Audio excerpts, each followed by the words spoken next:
Good afternoon. We are ready to begin our session on the budget review.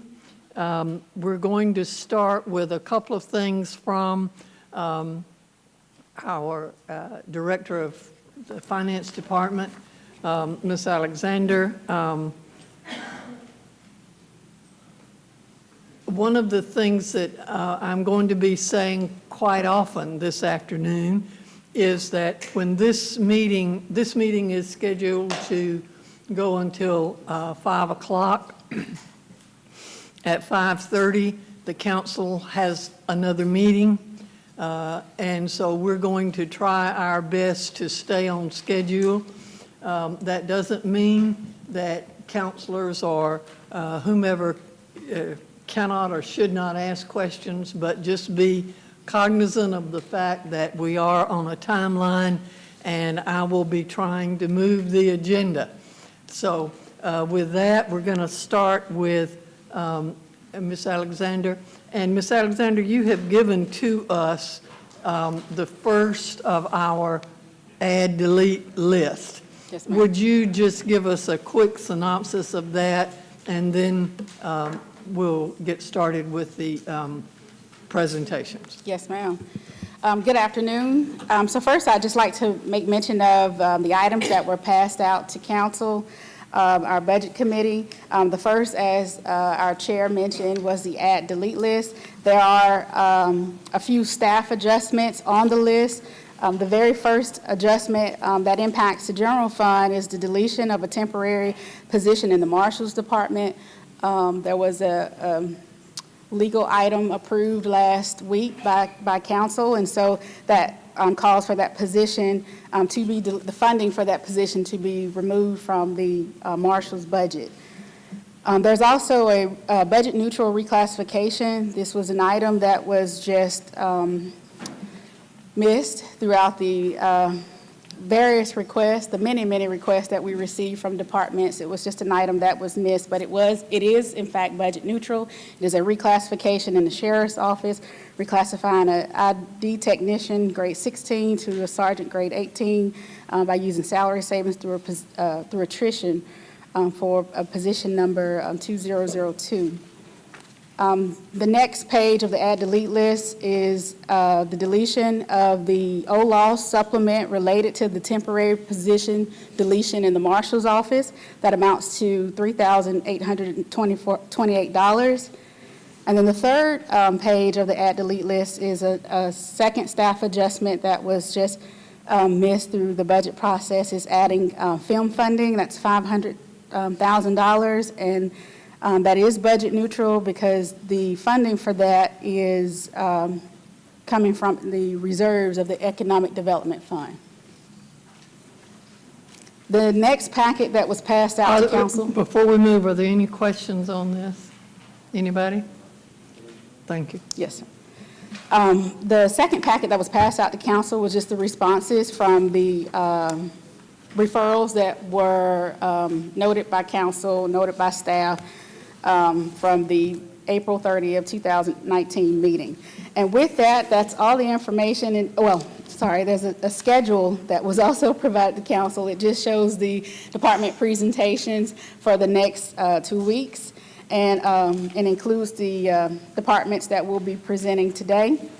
So first, the item on the agenda is Shaw Hankins.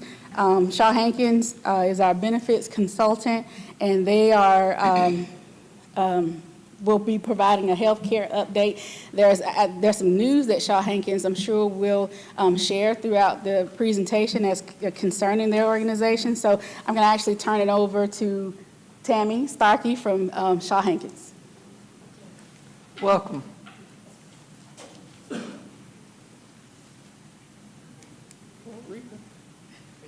Before our benefit consultant comes, Shaw Hankins, I wanted to at least greet the council to let us know where we are as it relates to health care. And with regard to their presentation today, I want you to know that, number one, what the presentation that they will present today the benefit consultant has met with the Employee Benefits Committee, so whatever they present today has been briefed. They've been briefed by them more than once.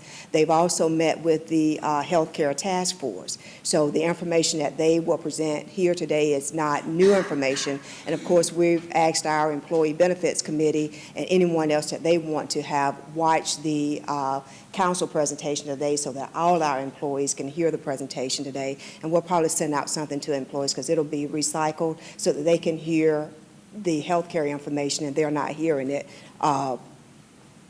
secondhand. They'll get it firsthand today. So I just want to share that before they come today. Tammy Starkey is one of the consultants with Shaw Hankins. Tammy. Thank you, Ms. Holloway. Thank you. Good afternoon.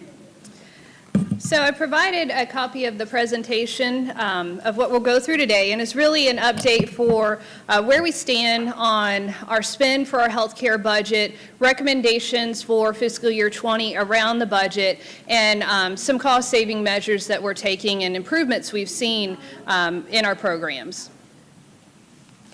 So first, a health plan overview. We see the history here, a 5-year history of our claims spend. So we know that claims are the biggest makeup of our spend for our healthcare plan, our medical and prescription drug claims. And so that's what we monitor on a month-to-month basis. And that's where we can have an impact through the proactive measures that the city has put in place around wellness, around your prescription drug benefits to help manage this cost for the city and for your employees for the long term. So you'll see here that the last few years we've actually seen a declining trend in the spend of our medical and prescription drug claims. So from 2016 to 2017, we saw a 1.7% decrease in our spend for claims. And then from 2017 to 2018, we actually saw a 9% decrease in our spend. The largest makeup of the difference in the spend for 2018 was a reduction in high-cost claims. For 2017, we had two very large claims, $900,000 and $700,000, that had a large impact on our spend. For 2018, our two largest claims were $250,000 each. So overall, when we look at our high-cost claims, we saw over $1 million reduction in what we're spending for our high-cost claimants. So that did attribute to the majority of this reduction, and that's always what we're looking at as we talk about our wellness program, early identification of risk, is avoiding, helping our members avoid becoming high claims whenever possible. If it's lifestyle related, if we can avoid them becoming a high claim participant on the plan, not only do we improve their health and their life overall, but we manage our claims expense long term. So with this, we saw overall a 10% reduction in our medical claims and a 7% reduction in our prescription drug claims. And if you recall, 2018 was managed by PharmaVale. In the past, the prescription drug plan had been managed by Express Scripts via Blue Cross Blue Shield.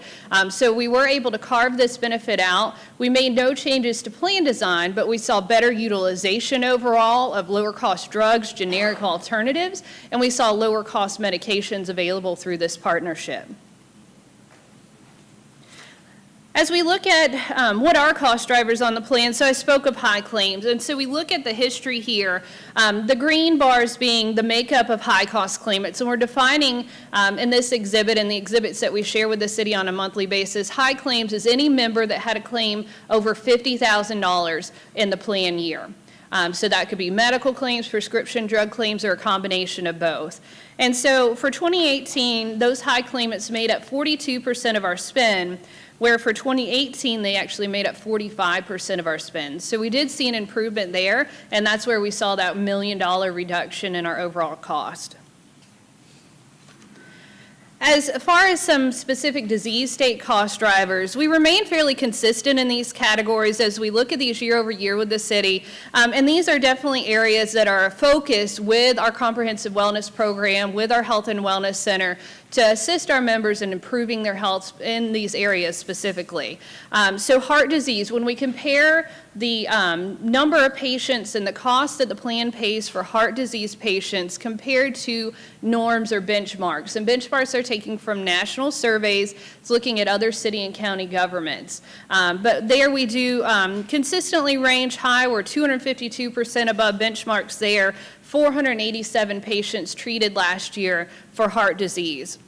Diabetic costs, so we're 243% above benchmarks there, 328 patients being treated on the medical side, so not just prescription drugs, but medical as well for diabetic care.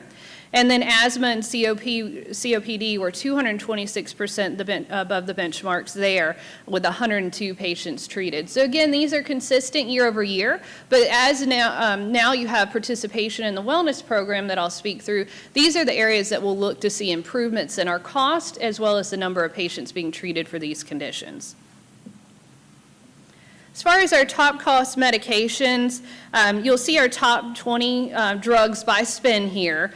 So you'll see many Humira, Trulicity, Enbrel, these medications that you see advertised on TV, many of them being what are called biologic specialty medications. So they're high-cost drugs, can be $2,000 to $5,000 a month, so very high-cost medications used to treat very different conditions. And most often, these types of medications do not have a generic equivalent available.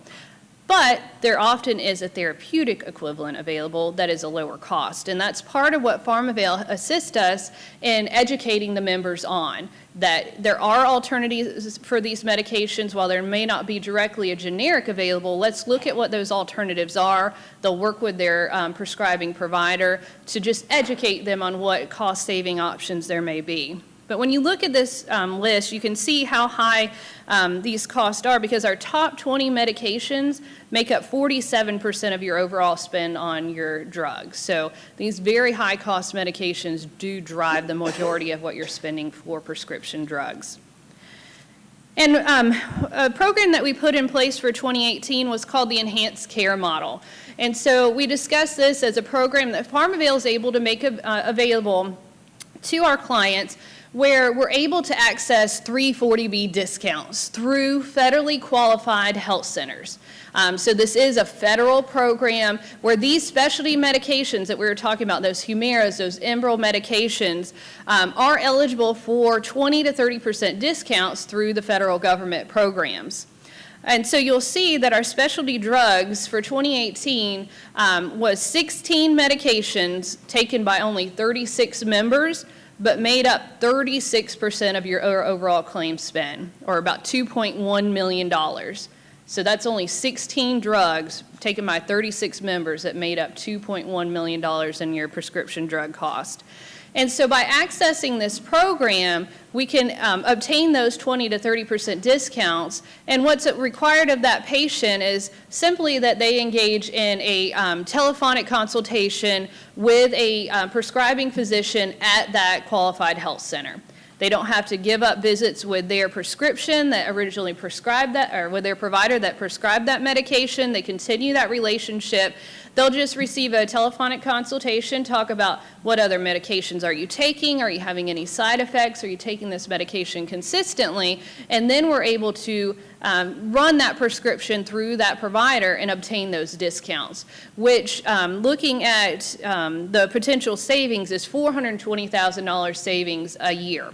And so we have taken measures to promote this program, because the original rollout, there was not great participation. I think there was some confusion with members receiving calls and not really understanding what was required of them. And it was not a mandatory program, so most of them opted out. We did reinitiate communications coming directly from the city, further educating these 36 members of the opportunity of this program. What's required of them is a 15-minute call, and so we have seen substantial increase in participation in this program, and so that $420,000 savings is included in our budget moving forward because of the enhanced participation we've seen. So as far as the health plan funding, because claims are running well, you're running well within the current budget, we're proposing no plan design changes for the plan, so no copay increases, deductible increases, and that we continue the current contributions that the employees pay now, which would be you pay the same if you participate in the wellness program. If you don't, you pay the 7.3% increase that applies currently for 2019. So we're proposing no change for 2020 for plan or employee contributions. The program to receive that wellness discount is the same, simply that you take your biometric screening, your personal health assessment, which is a survey online, and then you'll have the opportunity for health coaching if you're deemed high risk. And so that program has been very successful for the city to see enhanced participation with the health assessments, that we saw 72% of the employee population took a personal health assessment and a biometric screening. That's compared to about 25% in prior years. So Do it you shows do that every year? it would be that an we have- annual, yes ma'am, an annual review that you, just like you take Okay. your annual physical, and they're able, if they're going to have an annual physical and those results are within 90 days, they can submit those results. They don't have to go through that again. And it's a very similar process. But what we're doing is attempting to capture those that don't go have an annual physical or do not have a relationship with a primary care physician, that we're able to help them identify those unknown risk factors that they may have and help them improve there. And so they'll work with that health coach, normally on a monthly basis. That health coach will set personal goals with them, and then they'll help them set how do we work towards those goals. If it's losing weight, if it's managing stress, working out, whatever that is personally for them, and then they'll work with that health coach regularly to see improvements in their health.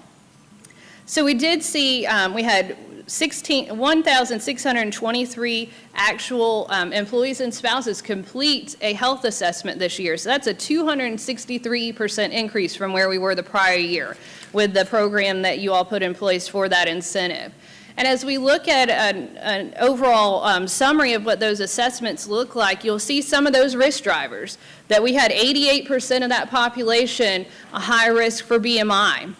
We had 77% high risk for their blood pressure, 58% for cholesterol, 34% for diabetes or being pre-diabetic, and 15% for tobacco utilization.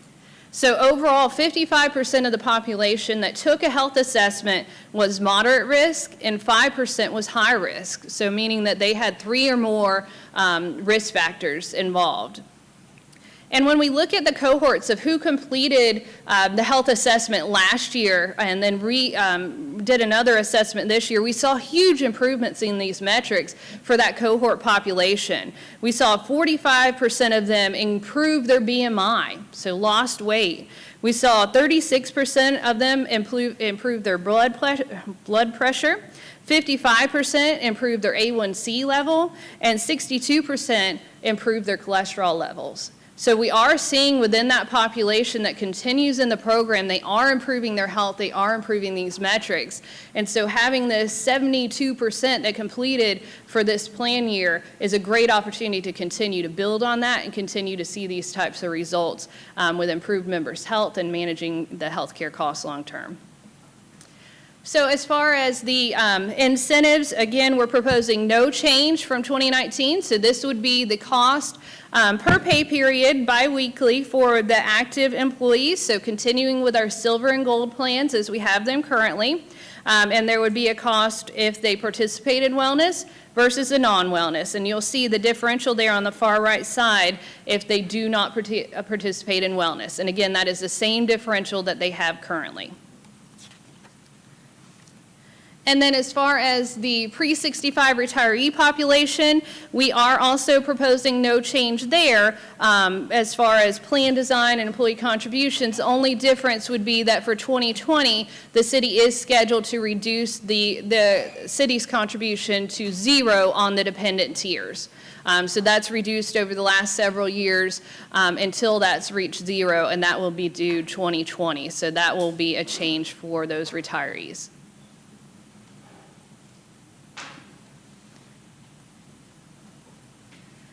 And that's an overview of the recommendations for the budget and for plan year 2020.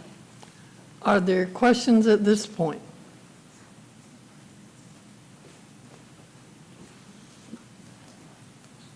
Doesn't look like there are questions at this point. Okay. Well, great. Thank you.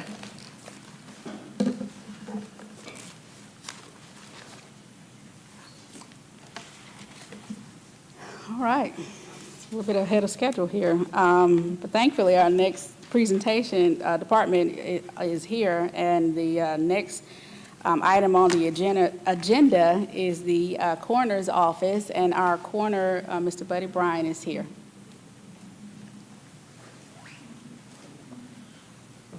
Welcome.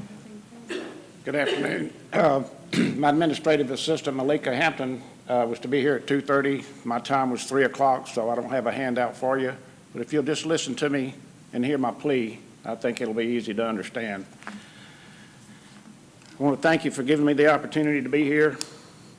I love my position, and I love the people that I work with and for. We're a dedicated team, and we work for the citizens of Columbus. My request today, as it has been for the last 7 years I've asked for the same thing, is to add a third full-time deputy coroner to my staff. I have two plans, Plan A and Plan B. Plan A would be to facilitate that position with a full-time deputy coroner with a salary of $38,403 a year, benefits $14,715, vehicle $22,781, and a clothing allowance of $600. That totals $76,499. Would you give us that again, please? Yes, ma'am. The salary for a full-time deputy coroner, $38,403. The benefit package, $14,715. A vehicle, $22,781, and clothing allowance of $600. That totals $76,499.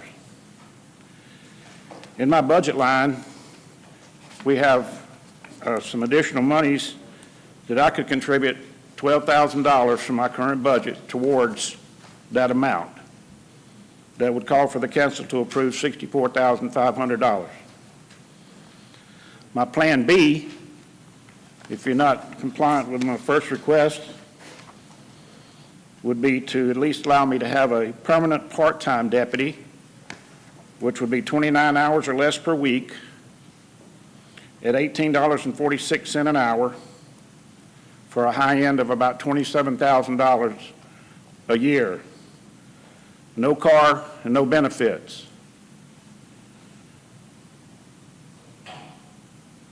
We would contribute $12,000 towards that, meaning that the city council will approve only $15,000 for me to have a third full-time deputy. Current population of Columbus, Georgia, 200,303 people. We're rated 115 of the largest cities in the United States of America. We're the second largest city in the state of Georgia. Currently, counties with similar populations, Augusta, Georgia, Richmond County, have a less population, have less death investigations. That coroner's budget is $763,000 a year, and he has 4 full-time deputies. Macon, Georgia, Bibb County has less population, has less death investigations. Their budget's $322,000. They have 3 full-time deputies. I know y'all have heard me preach over the years the number of hours that we're on call and work. 33 years ago, Don Kilgore was the coroner. He had 2 full-time deputies, just like I have, 33 years ago. And this department has been running on the same chain the whole time, and it's time to make a change.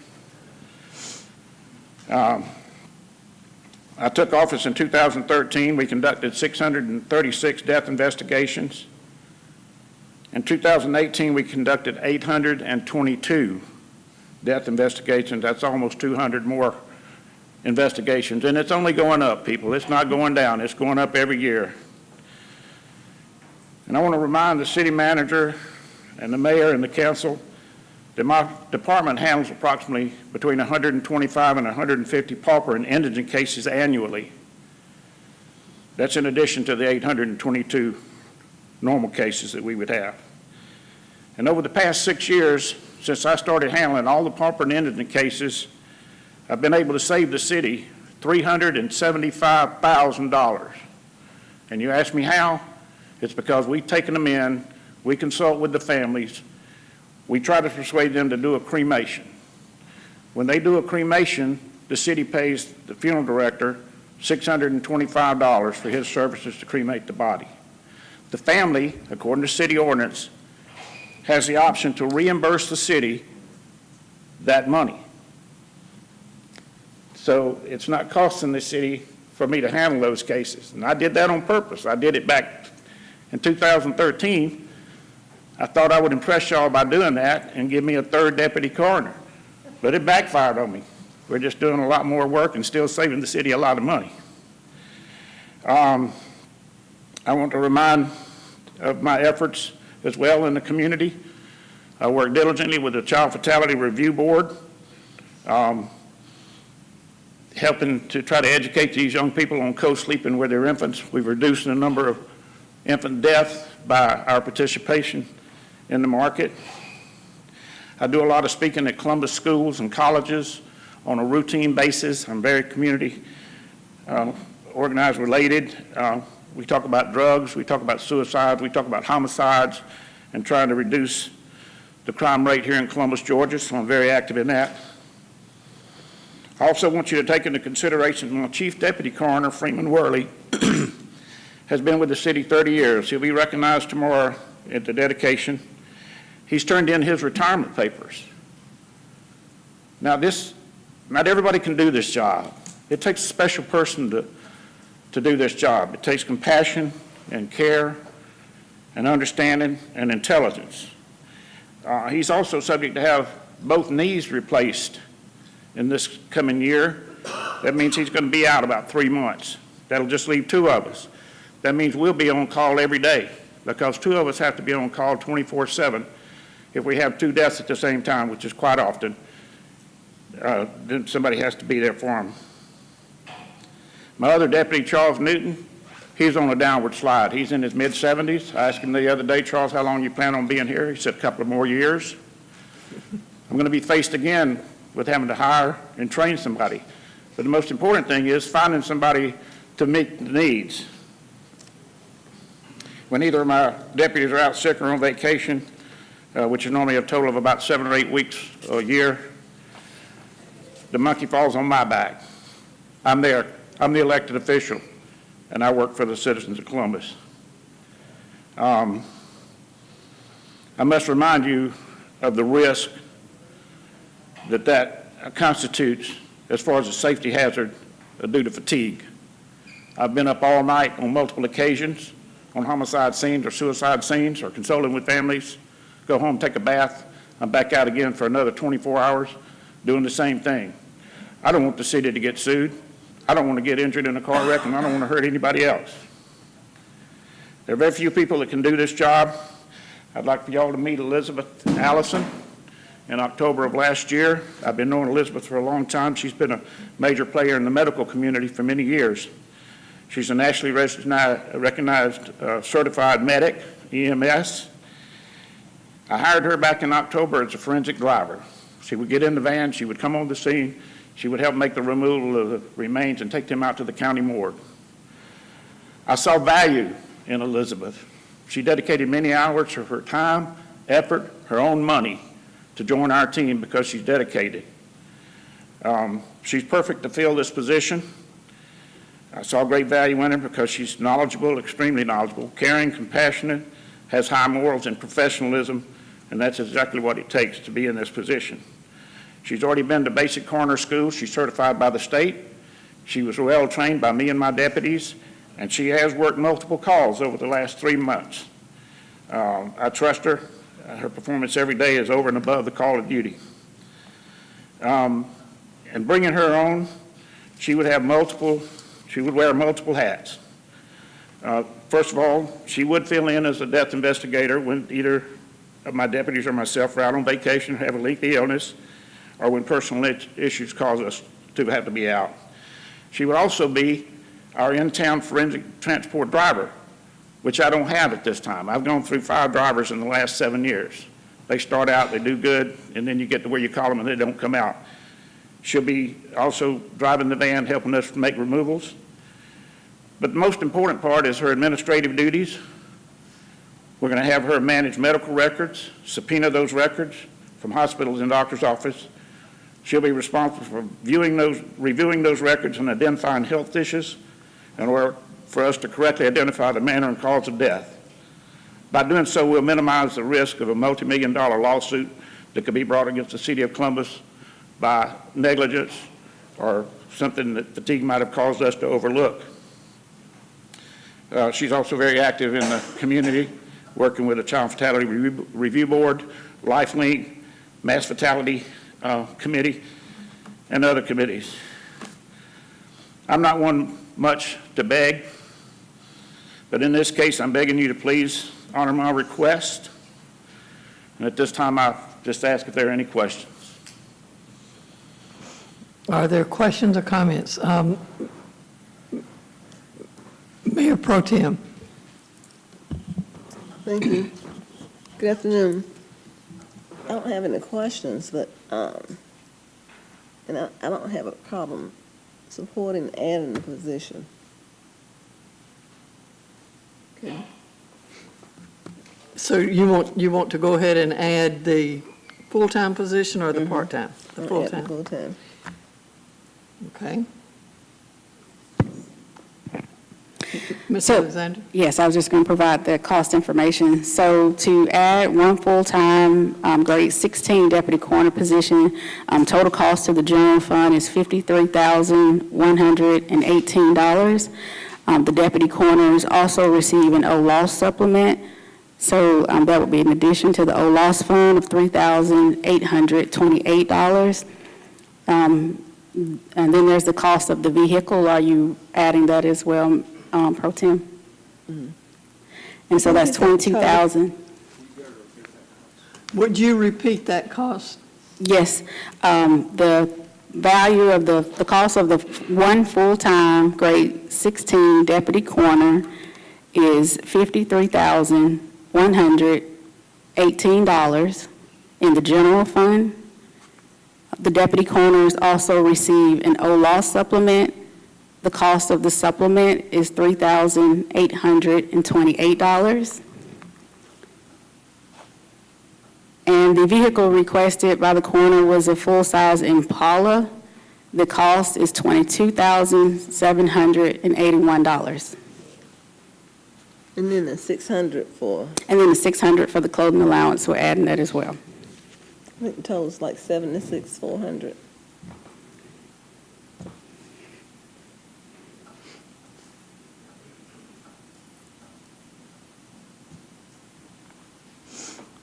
So total cost to the general fund is $76,499. That is for the position, the vehicle, and the clothing allowance. Now, Ms. Alexander, one of the things that the coroner had said was that he would be, and I'm sorry, finish. One of the things that the coroner said was that he would be willing to move some money, $12,000, I believe you said. So how does that impact this at all? The coroner currently has in his budget $18,187 in wages, and he utilizes those funds currently for the part-time coroner, as well as the 2 drivers that he has on staff, and those individuals are paid $12 an hour. So currently, that $18,187 covers those 3 part-time positions. So if the coroner is willing to redistribute $12,000 of the $18,187,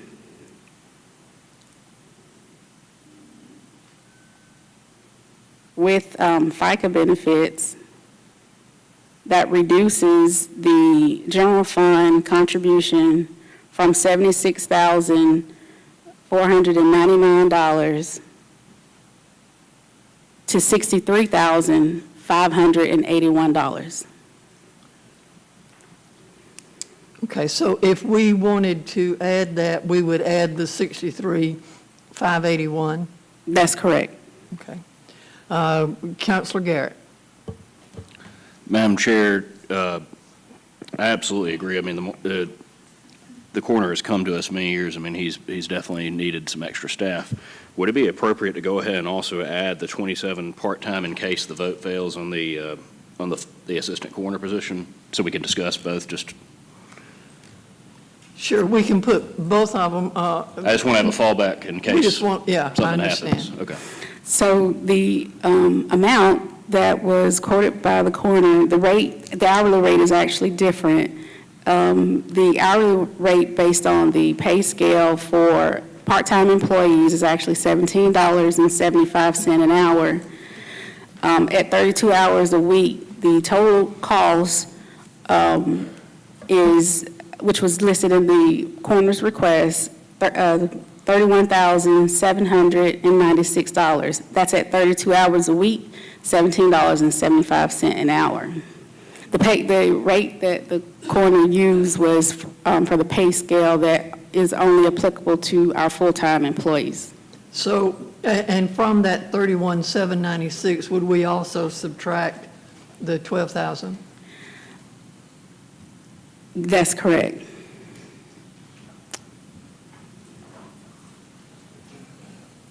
So we're looking at a, With the $12,918 reduction, the amount that would be added on the list is only $18,878.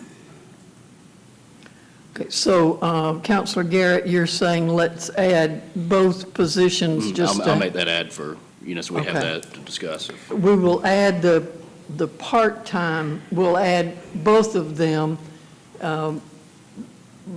but you probably only get one of them. I understand. Does that work? Yes, ma'am. it'll You work. understand what we're trying to do here? And one slight correction I'd like to make note of, and I was actually trying to do this work before the coroner got here so that I have these figures already, and not taking into consideration the 29-hour limit. So I do apologize for that. He requested 32 hours, and that is actually above the number of hours that our part-time staff is allowed to work.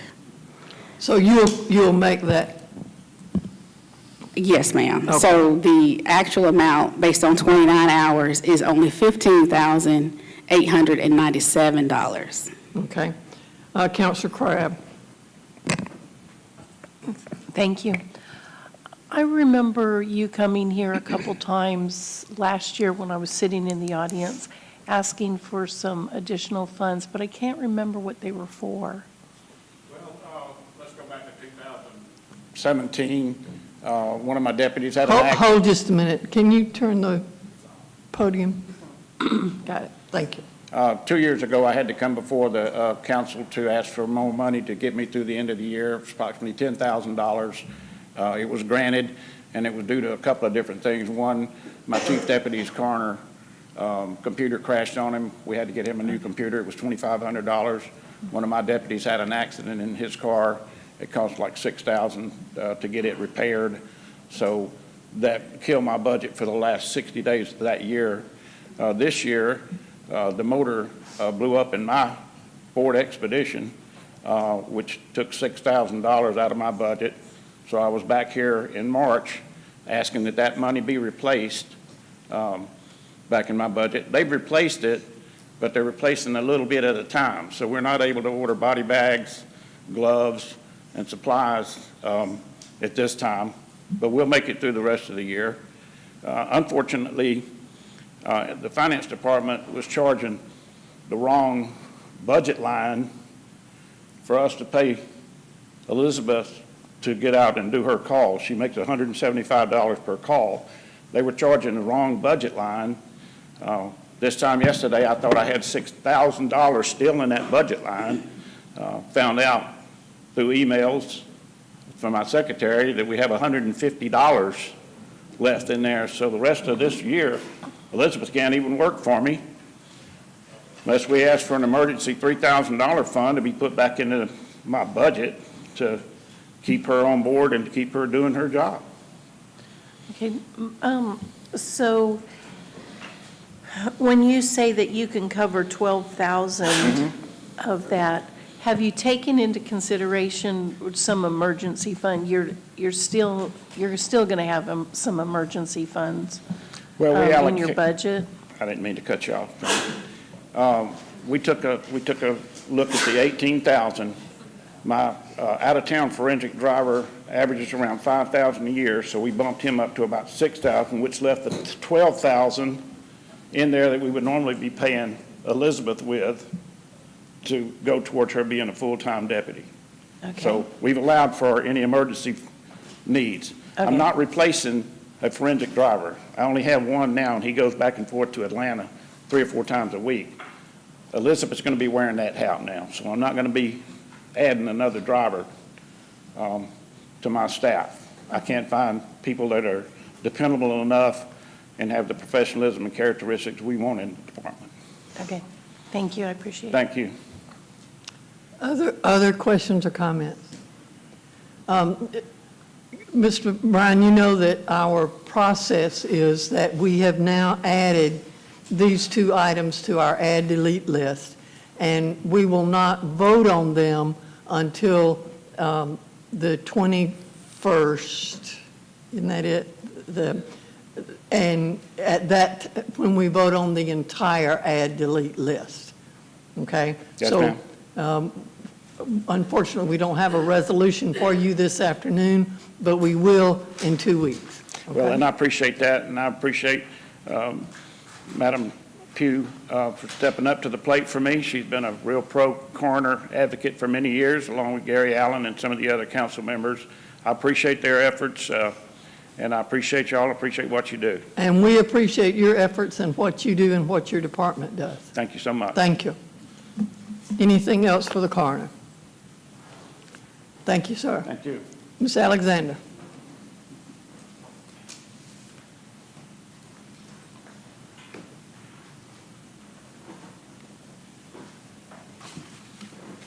So the next department here to present before council is the Civic Center, and the director of the Civic Center, Mr. John Dorman, is here.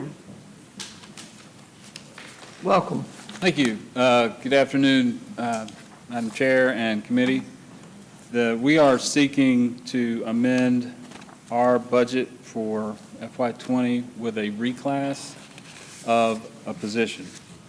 It's the Event Services Manager's position, which is currently a G17.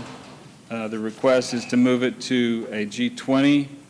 It has been put through the CSU review and agreed upon that that position should be reclassified.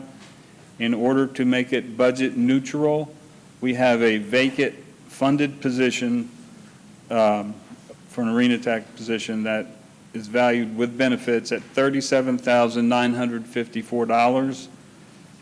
The change in positions at a starting salary would be $6,411 and approximately 11 cents, which would leave $31,543 towards our temporary labor fund. And that's the only change we are requesting. Any questions or comments for Councilor Allen? This isn't for you, John, but can you give me the salary range for the G17 and the G20? I have that information in front of me. Go ahead. If this is the current with pension contributions, the 17 starts at $40,146.34, and a 20 starts at $46,557.45. So there are actually 2 pay scales that we work from, and the amounts provided by the Civic Center Director is for anyone that was hired after July 1, 2018. But we also have a pay scale for anyone that was hired on or before June 30th, 2018. So the pay, since it would be an existing employee, is $949 at a grade 17. For grade 20 is $47,488.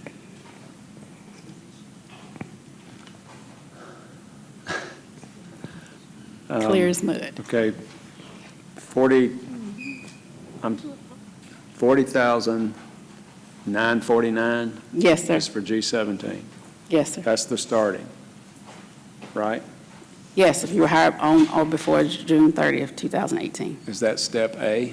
That's step A. Okay, what is the highest end of that range? Highest end for grade 17 is $62,309 for this particular pay scale. And what step is that, J That is step R, or? as in Robert. Okay, now could you give me that for G20, grade 20? Yes, sir. Step A, $47,488. I'm Step sorry, R, I'm getting a little echo with your microphone, but you said 47, $47,488, okay? and that's for step A. Step R is $72,259. Okay.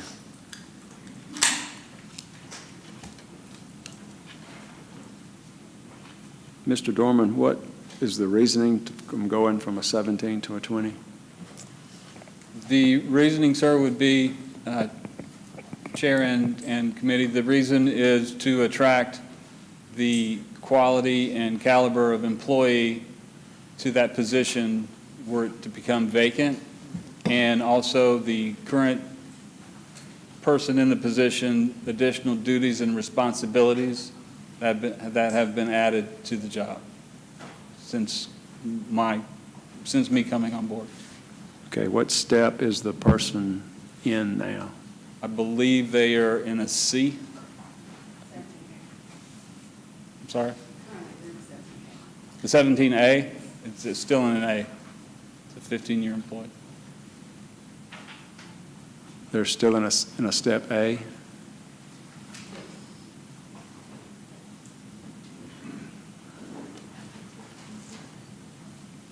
Have there been multiple employees in this position? I mean, I'm just wondering why they're still in an A. No, sir. I'm not able to speak to that. I'd have to yield to the finance director. Well, how long has the person that's there now been with you? Just 15 years. The person that has this job has been in this job 15 years? Has been in a variation of this position. The position was reclassified my first year here 2 years ago. It's from a 15 to a 17. It was requested at the time, several positions were requested to be increased, including box office manager, the finance manager, and the event services manager. That one was approved to be increased to a 15. I think they were all originally submitted to UGA to all go to a 20. Upon further review, this is the one that I feel needs to be moved first and foremost. As far as why they're still in an A, I believe the finances for the city. Well, I mean, it's just that's the starting step for almost all employees within the city government is the A step. And it's at an A, and as the finance director said, that is not unusual in that when we do the pay adjustments, cost of living, we move the entire scale. And so when you move the scale, the A step scale moves, and it's still an A, though there was a 0.5% or 1% or 1.5% increase. And so it's not unusual that a long-time employee is still in an A step. But, okay, thank you, ma'am. Mayor Pro Tem, I was just gonna say, our pay scale is looking worse and worse every year. When we look at it. And especially when you see where employees have not been changing steps.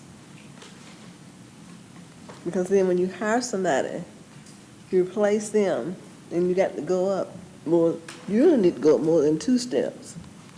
You have a hard time going up 2 steps, but you really need to go up more than 2 steps.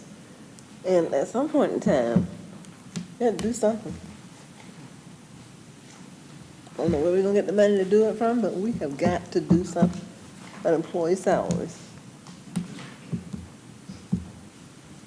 So, Mr. Mayor, you have 4 years. You're on notice. Right. Councilor Crabb.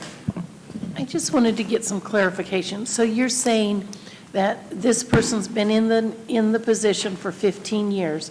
They were previously at G15A, and so they did receive a pay raise, but they received it by going to a G17A instead of taking them at a G15 to a, G15R.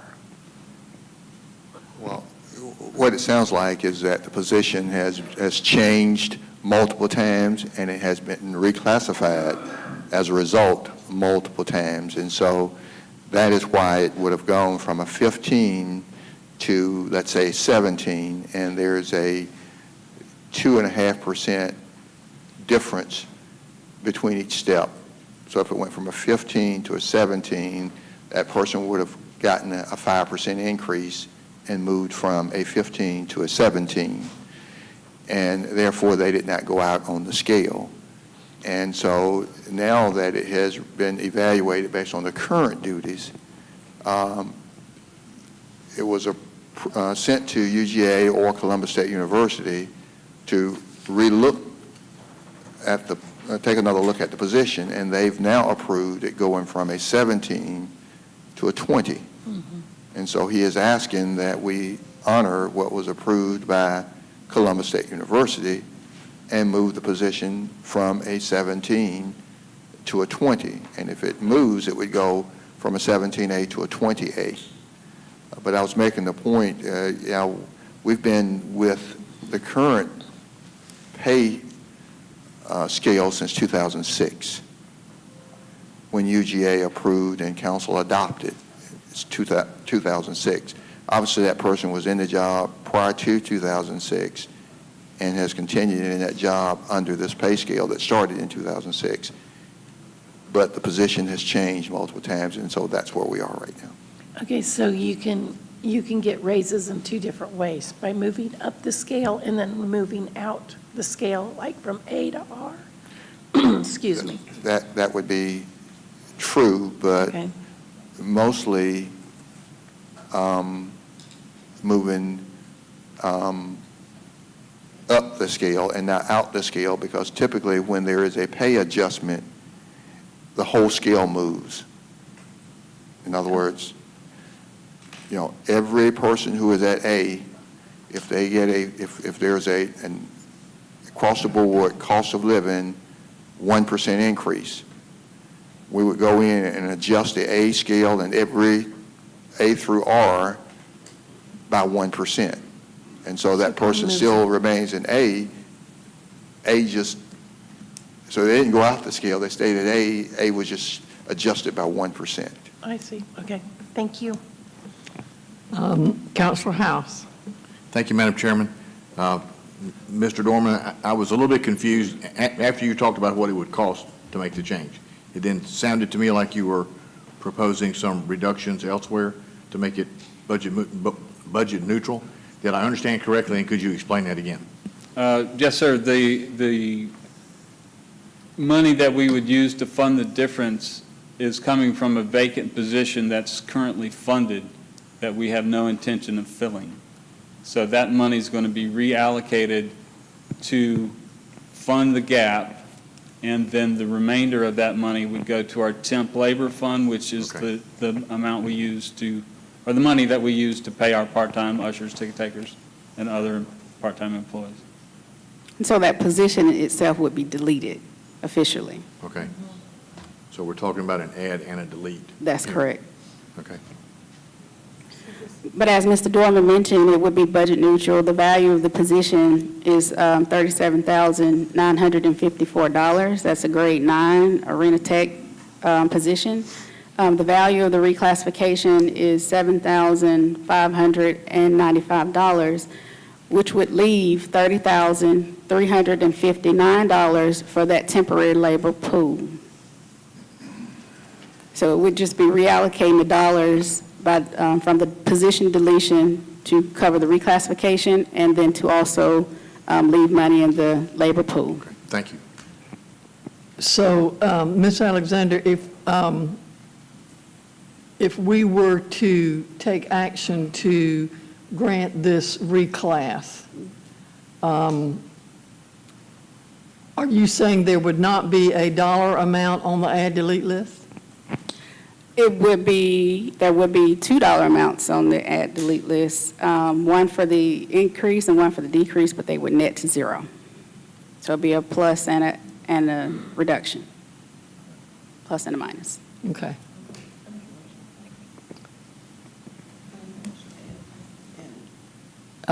Would you do Mayor Pro Tem, please?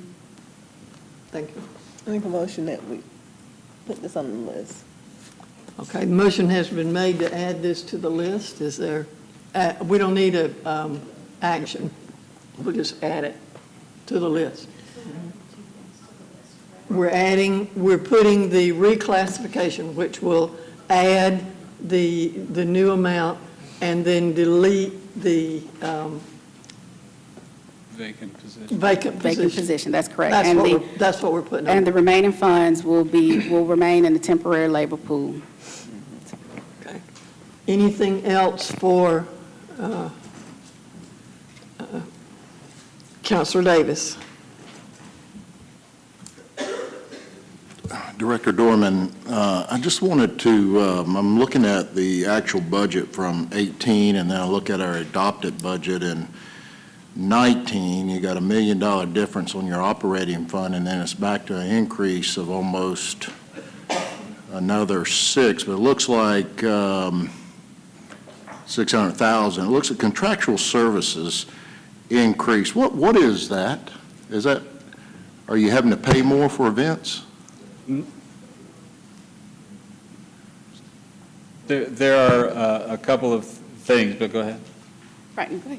Well, yes, the payouts to promoters has increased based on ticket sales, and primarily, we don't have any contractors technically working at the building. We do use a labor pool for supplementary janitorial and changeover crews when we can't use detail. And Counselor, if I may, additional expenses in the Civic Center's situation would be offset by new revenue.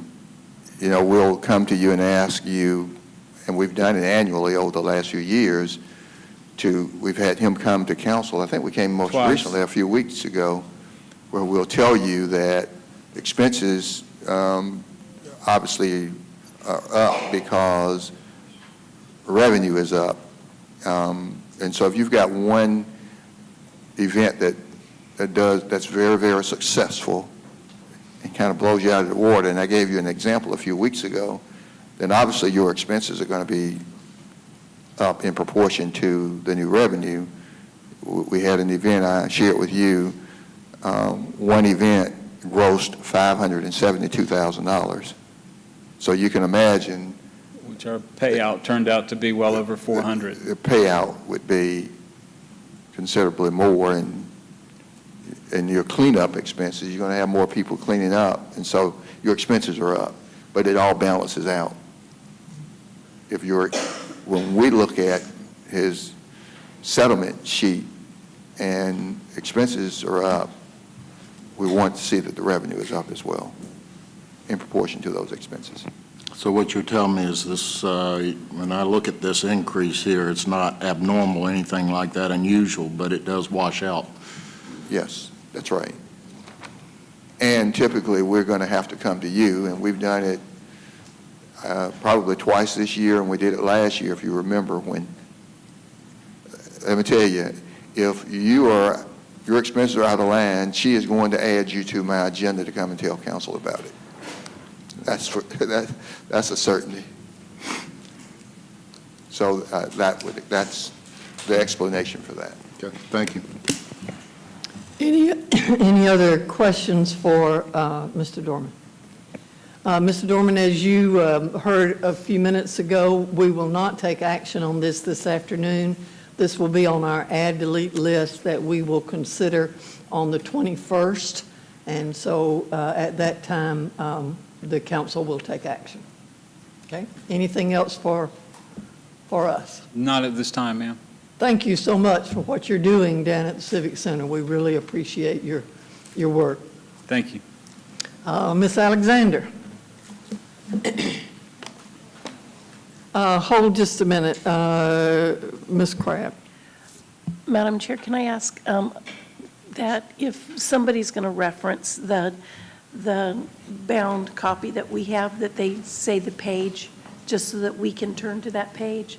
Like when Glenn was just talking about something, if he could just say what page he's looking at? Okay, sure. We'll try to remember to do that. Oh, I see. Okay. If it's in the book. If it's Can in we the say book, page? we'll try to get you there. That'll help me. Thank you. Okay, thank you. All right, so the next department on the agenda is our Parks and Recreation Department, and our Parks and Recreation Director, Holly Browder, will be presenting. Welcome, Ms. Browder. You want to bring your crowd with you? Come on up. We'd love to have you come on up.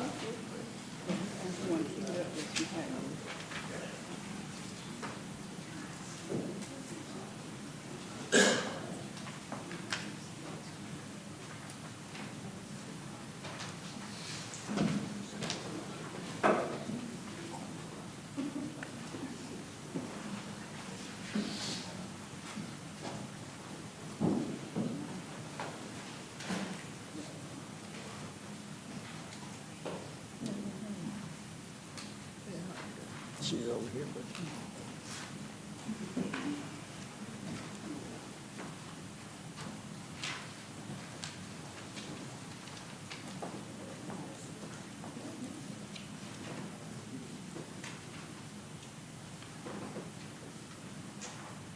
We are in the process of trying to get the PowerPoint geared up, so...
Okay. How are we doing? We're going to go ahead and get started. They're having a little technical difficulty on trying to get it loaded, and I apologize. It was just too Welcome. big to email, unfortunately. Too many pictures. So we're going to get started. So hopefully everyone has their copy. Good afternoon. Today's budget presentation, I'm going to try to cover as quickly as possible for time's sake, but there is a lot of information that is in here. Also, you will find that not only did we hand out our presentation, but you've also got some attachments as well that's going to provide additional information that may or may not be a slide in our presentation, but is basically for informational purposes to provide additional information that may not be outlined in the presentation. So the first thing that I'd like to talk about is just want to give you guys an an overview of the department and where we are currently in Parks and Recreation. So these are simply the facts about Parks and Recreation. Currently, we oversee over 1,900 acres of park space. There's 52 parks here in Columbus, over 50 linear miles of trail space to include the Riverwalk, the Dragonfly, all of the trails here in Columbus. We maintain 44 public playground systems, 80 athletic fields across the city, 81 tennis courts, 19 outdoor basketball courts, 82 separate restrooms, 750 litter containers. We have Lake Olive Marina, the dog park at Oxbow, the Ma Rainey Museum. We currently offer 8 before school programs with Muskogee County School District, and there are 22 after-school programs in the school district. On average, we see over 1,200 children a day in our after-school programs each day across the community. We also operate 8 recreation centers, 4 senior centers, a cultural arts facility, a boxing facility, a therapeutic recreation facility, the Columbus Aquatic Center, and 4 outdoor pools. So, and in our spare time, but no, those are currently our facilities. Many people don't realize the different facilities that fall within the Columbus Parks and Recreation, and also the magnitude of the number that we operate. So we just wanted to provide a little background information. Turning to the next page, these are who maintain those facilities for those here in Columbus. We currently have 98 full-time employees. We have 175 part-time employees. And those are the boots on the ground. Those are the people that are permanent employees. Those are the people that are year-round that do the work here in Columbus. And then we have what's considered seasonal and intermittent. Seasonal and intermittent qualify as those employees like our summer aquatic staff that just work outdoors for a short period of time. These may also include scorekeepers or people that work intermittently, meaning they only come in once or twice a week and keep score for us at ball games. So they're not considered part of our full-time, part-time, permanent base. They're more of a pool of individuals, if you will, that we pull from to get our work done. But currently, the total between full-time and part-time is 273 employees that work for Columbus Parks and Recreation. You're good? Oh, thank you. So budget by the numbers. I just wanted to give you a glimpse of the last 20 years as it relates to budget and Parks and Recreation. And this is one of the sheets that I provided as an additional handout. It was just too much information to put up here, but you're going to have in your packet there's a sheet that also includes every year breakout for each fiscal year and what the adopted budget was for the past 20 years. But to simplify and just cut through the chase, I wanted to give you 3 numbers and 3 years to look at. So in fiscal year 99, our budget was a little over $7 million, and our capital outlay was $143,227. So jump ahead 10 years, and in fiscal year 09, our budget was $10,490,986, and our capital outlay was 0 that year. Then you jump ahead again 10 years more to this current year, fiscal year 19, and our current operating budget was $10,593,115. Our capital outlay was $45,000. So if you look at that in a larger picture over the last 20 years, and just say the last 10 years, our department only grew by $102,000 overall in our budget. Although we know that in the last few years, we've added quite a few facilities. We've added the Aquatic Center, we added Boxwood Recreation Center, we picked up additional trail space and things that we maintain. Although if you look at our budget numbers did not grow. Also, since 2009, out of that 20-year period of time, 10 of those years, our department received 0 capital improvements as far as capital outlay, which means we were unable to purchase vehicles or equipment 10 of the last 20 years. So that's a big impact on a department of our size overall when you look at something from a 20-year standpoint. So the next, I wanted to mention our department vehicles and where we stand as far as a department goes. And I'll go over the next 2 slides pretty quickly, and then I have a summary that we can talk about. But this first slide represents the vehicles that we have in the department. The yellow ones are ones that, and these are information that has come straight from Fleet Maintenance. This is not something we did. This is information that we got from Fleet. Their schedule for replacement is a vehicle that reaches the age of 12 years, and it also has to reach at least 120,000 miles. So all of the ones that you see in yellow are at that point or beyond, meaning they're older than 12 years and they have at least 120,000 miles. So I'll skip through, like I said, these two, and then jump to the summary. But these are basically lists for you, every vehicle that we have within Parks and Recreation. So what does that mean? Summary. Currently, there are 63 vehicles that belong to the Parks and Recreation Department. Those are everything from our park service guys that go out and do the work, to our vans that transport our seniors and our youth, just pretty much anything you can think of. For the trash trucks that we maintain, that we actually go around and pick up all the park trash ourselves. All of this is inclusive of all those vehicles. We currently have 22 vehicles out of our 63 that are eligible for replacement. Of that 22, in addition to the 22, we have 14 more that meet at least one of fleet maintenance's requirements, meaning they're either at least 12 years of age or they have the mileage, but they just don't have both. The average age currently of any Parks and Recreation vehicle of the 63 we have is 13 years of age, and the average miles that are on any vehicle we have is about 97,000, just to give you guys an idea. And why I may be bringing this up is because we have some vehicles in our fleet, such as these. These are our inmate vehicles. We have 13 inmate details that operate around the city of Columbus. Our inmate vehicles and inmate details are what maintain the parks, particularly the large parks. But all of the park grass that gets cut for the most part, except for those in some of the ball field areas, those are all done by our inmate crews and our supervisors that go around with those crews. If you will, the average age of these vehicles, of the 13 vehicles we have, is 20 years of age. Also, the average miles on each of those vehicles is 124,000. And these are just a couple pictures, and I have one more slide. I'll show you some more pictures. There on the left, the vehicles don't have AC, so in the summer when it's hot, it's really hot. And that's the fan that they have because these vehicles are just so old. The middle picture is a picture of the fans and the ventilation that's in the back of the vehicles, where the air comes in, where the inmates ride, and where the vehicle gets some air.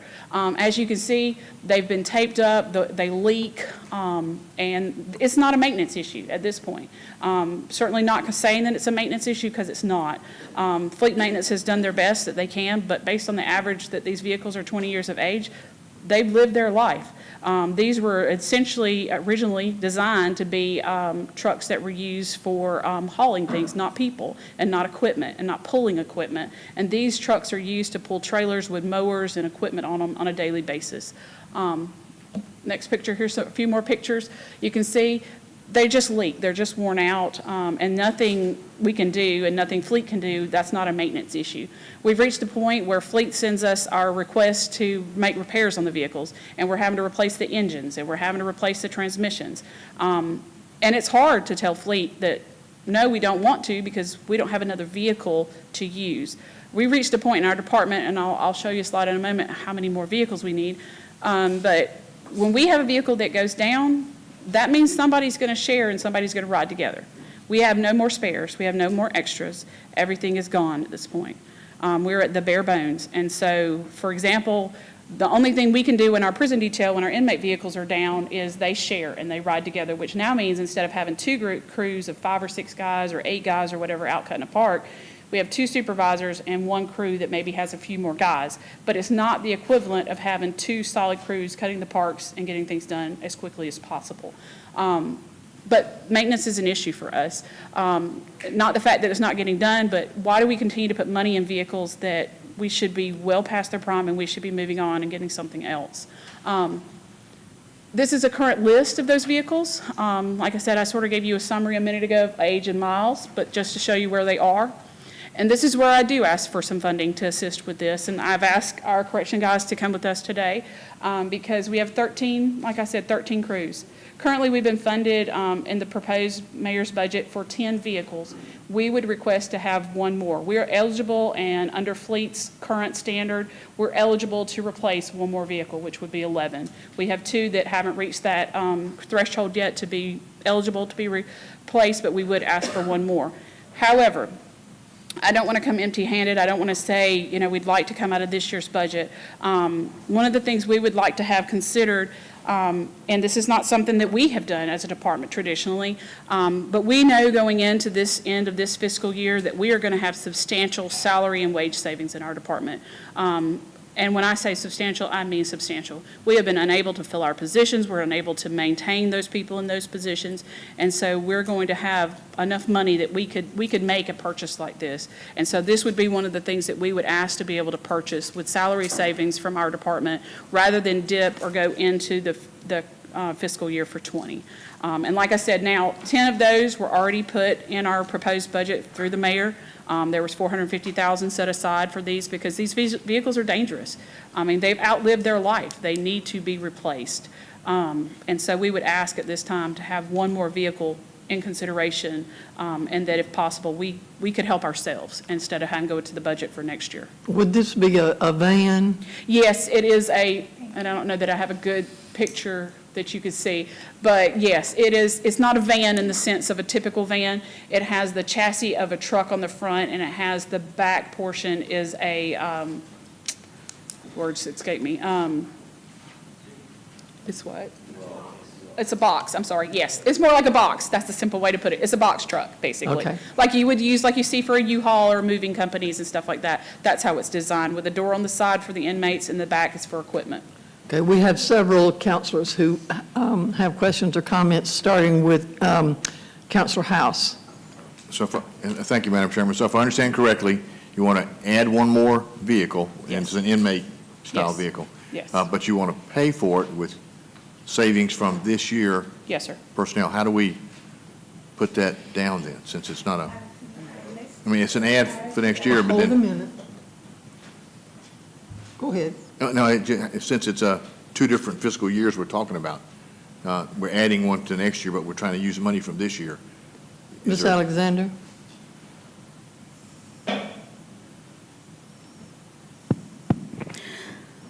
As Councilor House mentioned, that is a bit of a dilemma. It's not an item for this add delete list. If we're going to use FY19 appropriations to make capital outlay purchases, if that's something that council would like to do using FY19 salary savings, we could come back with an amount, a specific amount for Parks and Recreation as we've done previously. And that is actually what I would recommend. You may recall that last year, we had a situation with lawnmowers where I don't want to describe what was going on with the lawnmowers, but you did allow us to use some money out of the then current fiscal year to purchase some lawnmowers, and I think it came from Mayor Pro Tem, and that way it didn't go into the next budget. And they have a situation, obviously, and I don't normally recommend using salary savings to do anything but enhance the fund balance, but it's a necessary or it's needed.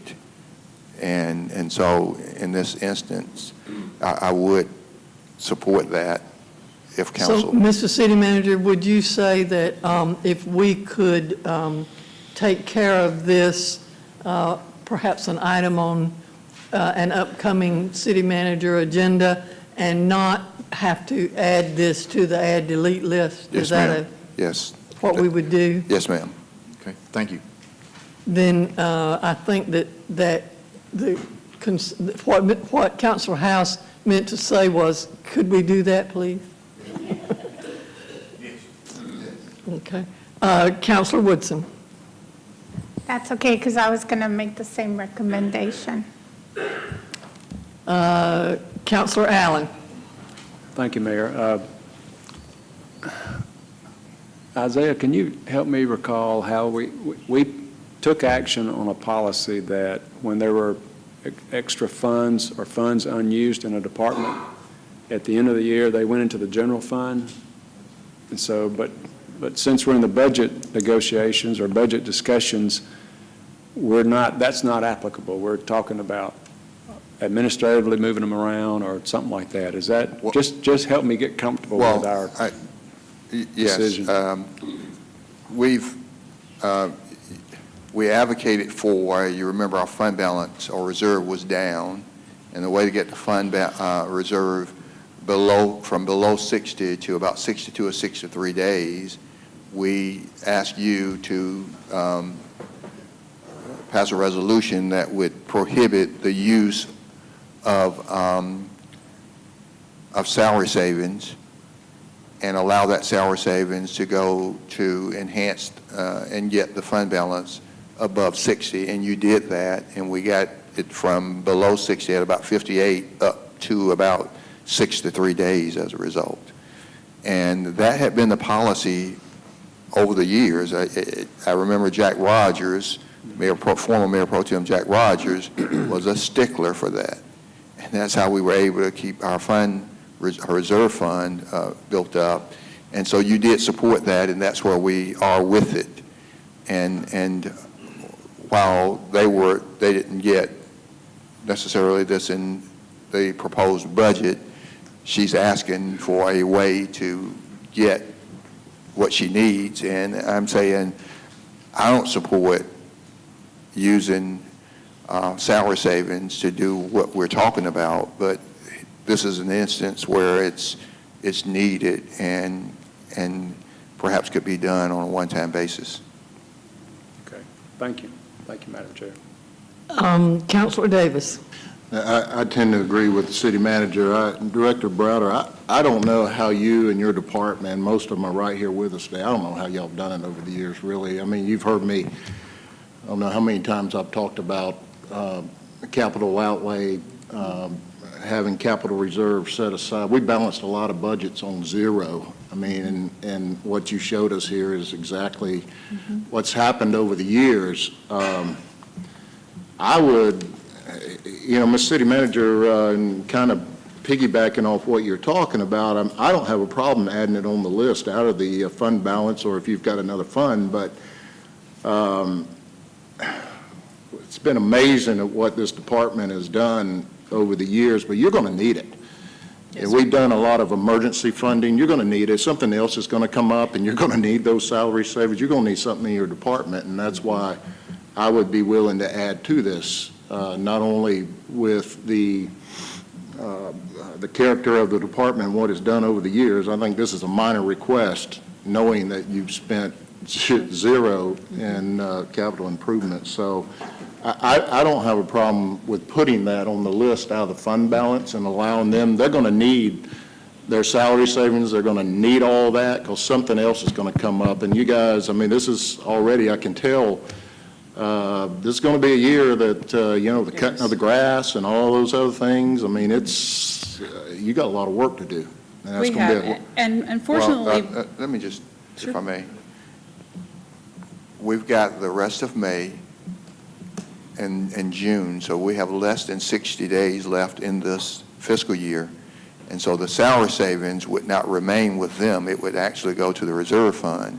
And because of the amount of salary savings they have, because they've not filled positions and so forth, that is the only reason I suggest. There's no way. Well, you have 2 million? 2 million. We're going to have at least 2 million. And maybe a little bit more than that in salary and wages is what we will have.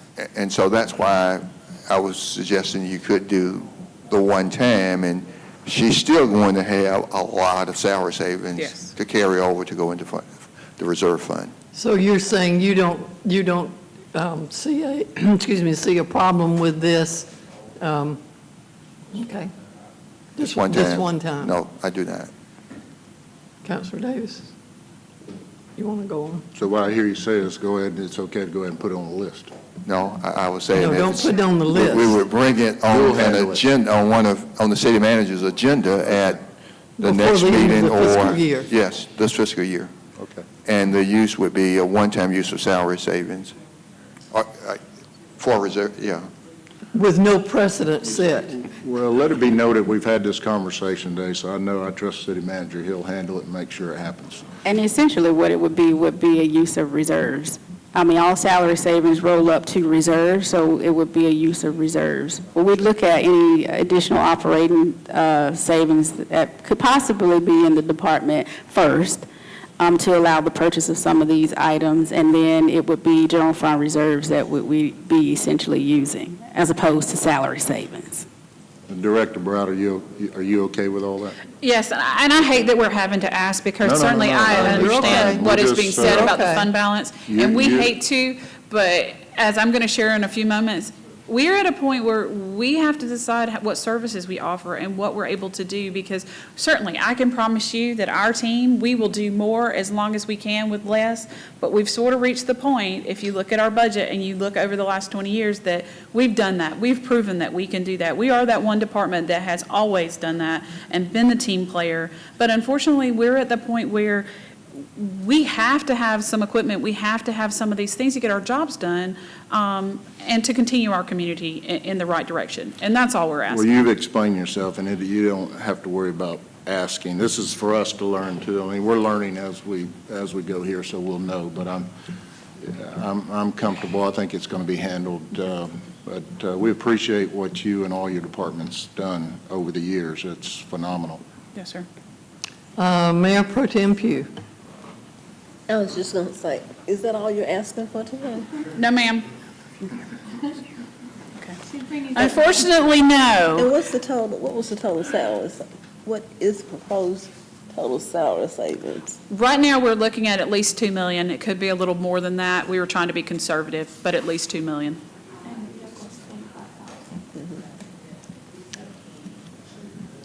Okay. All right, Ms. Okay. Brader? Okay. So we're going to go from. If I may, Madam Chairman, I just wanted to make I'm a sorry. comment. There is say there's about 2 million in salary savings. Isn't that already factored into what the projected fund balance will be at the end of this fiscal year, which then impacts the fund balance we begin with in FY20, which also impacts the fund balance that we project to end with in FY20. So technically, this $2 million in salary savings is not additional to what's in the fund balance. It has already been calculated in the estimated fund balance at the end of FY19. That's right, and we haven't really, I don't think I think it's fine to talk about that, but I just would caution the council that that's not necessarily a pot of money that hasn't already been accounted for where it's going to be designated in fund balance. Thank you, Mr. Mayor. Yeah. Ms. Brader? Yes, ma'am. So as I spoke of earlier, I talked about the vehicles in our department, the fact that we currently have 63 vehicles. I also mentioned the fact that if we have a vehicle go down, we have no more vehicles. So I have before you now in a list of 10, and I'm not asking for these specifically today, but I want you to be aware. I like to give clear information and to be transparent so you know. These 10 vehicles are vehicles that have been salvaged out of our department going back as far as fiscal year 10. And due to the lack of funding, because our department is the one department that we rely solely on general funds to be given to our department for capital for anything that we have to purchase. We don't have any additional funds that we can use to purchase vehicles. We just don't, or any equipment for that matter. So any money we get to spend to make purchases for equipment, vehicles, repairs, anything must come from you and comes from the general fund. And I say that because here is a list of 10 more vehicles that have been salvaged, that were never replaced, that they just are what they are. But I'd be remiss if I didn't mention that fact, because these are vehicles where most departments would salvage it and it would be replaced. We've been unable to. So just to make mention of that information. Now I'm going to transition for a moment away from that type of discussion and talk about the actual individual budgets. And I have 3 of those areas that I'd like to talk about real quick. Athletics. Our athletics division has continued to operate over the last few years, and we've picked up programs and we've offered things. Best example to give you is Columbus Youth Basketball. Most of you have been around long enough to know that we discontinued Columbus Youth Basketball in the mid-2000s. We did away with the program temporarily for a few years, and because of that fact, the funding was removed from the department. So fast forward a few years, or go back a few years from now, and we were asked to reoffer that program to the community. It's a great program. We have several hundred children that participate now, again, in that program. The community loves it. However, we never received any funding to offer that program, so we've been offering that on the same budget that we've had, never getting any additional funding to do so. So this year, we asked to have some of our wages moved from contractual services, and that was approved, and we appreciate that. That was budget neutral for us, and that was a big deal. And the reason that's a big deal is because we pay our security now, and our security are a third-party vendor, and so it costs us a little bit more money to pay for our security that we have at all of our events, not just at Columbus Youth Basketball, but at our adult games and at our sporting events and any events that we are required and need to have security. This is where it comes from. And that's a huge expense for the department. As you can imagine, through the years, security, we've added more and more security as the city's gotten larger, as we host more events, so the cost has gone up, all while our budget has not gone up. So I say that because we currently have $120,313 in our contractual services for the fiscal year 20, and it's not going to be enough to cover our budget for that budget. Currently, our line is over by $73,000, but we're not concerned this year because we work with finance and we're currently doing overrides, and we're spending because of the wages. It's an offset, if you will, so it's a balance. The problem we have, though, is although we have all those salary and wages, our overall operating budget is over right now. We're currently over by about $35,000, and we're going to continue to be over each year because we haven't received any additional operating. Now, again, we're not talking salary and wages, we're talking operating. So we can't continue to offer the programs we offer without going over, or we can't add new programs. Our department would love to be able to add new programs for the community, a kickball program and various other programs that the community wants, but unfortunately, we are not funded to be able to do so. So we're at an impasse, if you will, where our funding is sort of limiting us, and most of this is for informational purposes, just so you have an idea of where we're coming from. But without any additional funding being given to the department each year, we can't grow, we can't meet the needs of the community, simply put. We have to decide whether we continue to just overrun our budget, which in the end of the day is balanced, but do we overrun certain areas, or do we start to cut programs and not offer? Councilor Allen. Thank you, Madam Chair. Holly, help me understand how these programs are operated, the basketball and the others. Is it similar to a Little League or a football, youth football? Are there fundraisers and those kind of things that help generate? No, we do not fundraise, being the city. We charge registration fees. Just like a Little League would, if you would. We charge a fee that covers uniforms, covers insurance, things of that nature, officials. But the problem is it's outweighing. A lot of our programs, we don't necessarily have registration fees for, like, for example, the security that I mentioned. The security is the big one for us. You're not going to have an event where you're going to charge a fee to have a special event type program. You're not going to charge a fee for an open public event, but we still have to have security for that event.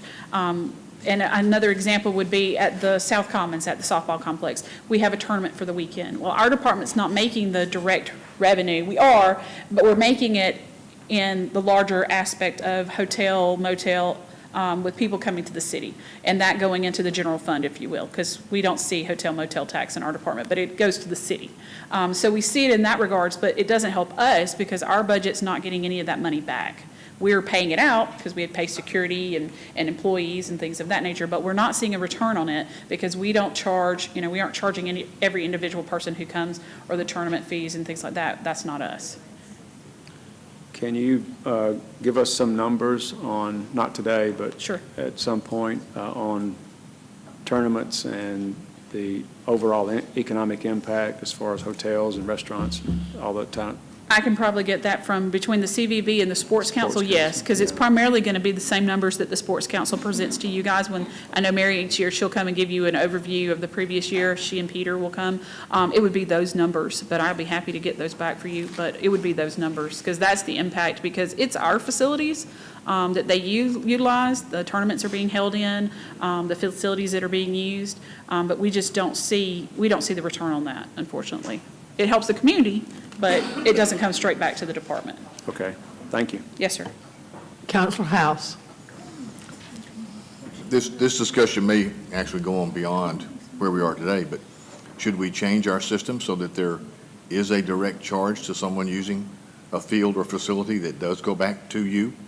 The only way, unfortunately, to capture that, and it's not going to be favored, would possibly be hotel motel, because we're the one department that's directly responsible for offering some of these things, but don't receive any of the funding for hotel motel tax, meaning we offer tournaments, we offer events, we have things that are held here in the community at our facilities, whether it be Woodruff Soccer Complex or South Commons or Memorial Stadium when we host the Classics, but we don't see any of the funds for those people who come to the community. And I say that because that's primarily where they come, is they come and use the city's facilities. But the minimal amount that is charged would not be enough. Just like for registration, for example, if a team comes and pays their X amount of dollars. Sometimes we get a little bit of that, but for the most part, we do not. Because we charge rent to the organizations that use our facilities, but that's only a small amount compared to how many people may come in a weekend, how many thousands. Think about it that way. If you think about the thousands of people that come into a community on a weekend for a tournament, heads in beds, they spend, they go out to eat, or they forgot their toothbrush, or they forgot whatever, so they spend money here in the community, which is the goal, and that's the point. None of that money ever comes back to us directly, other than through the general fund. And just to reiterate what Director Browder was mentioning, none of that money goes back directly to the budget of Parks and Recreation. It is, in the grand scheme of things, goes into the general fund, because like most other departments, Parks and Recreations, primarily their budget is in the general fund. So as she mentioned, the hotel motel tax that is collected by the city, but that does not go to the city. That is distributed to the other entities that receive those funds, that 8%. But the city would receive direct economic impact in way of sales taxes. So the sales tax increases that we've seen would be, partially, their tournaments would directly impact that, so. But do we need to charge higher fees for the use of a facility? We're Or fees if we're not charging fees? No, we're comparable to other cities of our size and for like amenities, so we've benchmarked in the past, and that's how we arrived at where we are. So I don't think that helps us, because we don't want to price ourselves out of the market. And right now, it's a market that's very saturated. Staff and I have recently had the conversation that the market seems to be very saturated. Everybody's popping up, and everybody wants to have tournaments. Everybody wants to offer things, and so it's sort of diluted the market a little bit. Okay. So I don't know that helps us a whole lot. But there is a tremendous, as she spoke, there is a tremendous amount of that 8% that comes, or I'm sorry, not the 8%, but the hotel motel tax that comes back. It's because of what? Because of what our Sports department companies, does. sure. And so the entities across the city that benefit at the leisure, if you will, of our department, because we offer great amenities, great service. Our staff does a top-notch job. And that's why we continue to have certain organizations that come back every year and have for 20 years. It's the service. You know yourselves, if you go somewhere and you receive great service, you come back. Yeah. Well, we're very good. I mean, our folks are very good at the service they offer. Okay, thank you. Mayor Pro Tem Pugh. Carla, you're exactly right. But I have to ask the city manager, what are we going to do about getting Parks and Rec what they need? You know that they're helping us produce this income, but it's not directly related to them. So what are we going to do about getting what they need?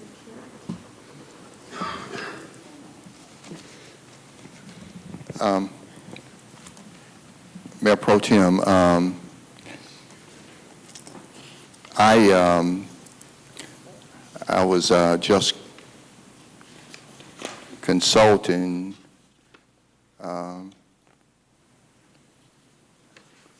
my deputy city managers over there, and this year, really, as we look at what she's asking for, and I don't want to get ahead of her, but she's in athletics, but she has listed urgent capital outlay needs. Have you gotten there? Okay. And so, I mean, she's in dire need of some capital outlays, and my recommendation actually was going to be, was going to follow up on the earlier conversation with the salary savings and she's got some capital outlay needs here, and I'm getting ahead of her, like these gang reel mowers. She's asking for 2 and 1 gang reel, 1 5 gang reel mower at $85,000, and an aerator of $60,000. And so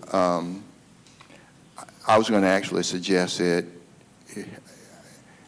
if you would allow her $250,000 and then let her figure out how best to spend that $250,000 to get the things that she needs. And it won't be enough, but $250,000 out of the salary savings one time is, and obviously I wanted to do less, and I'll tell you, Deputy City Manager Hodge twisted my arm and said, you know, if you're going to do it, you need to do $250,000 in one time, and that's why I was over there, and so I'll you know, I do agree with her.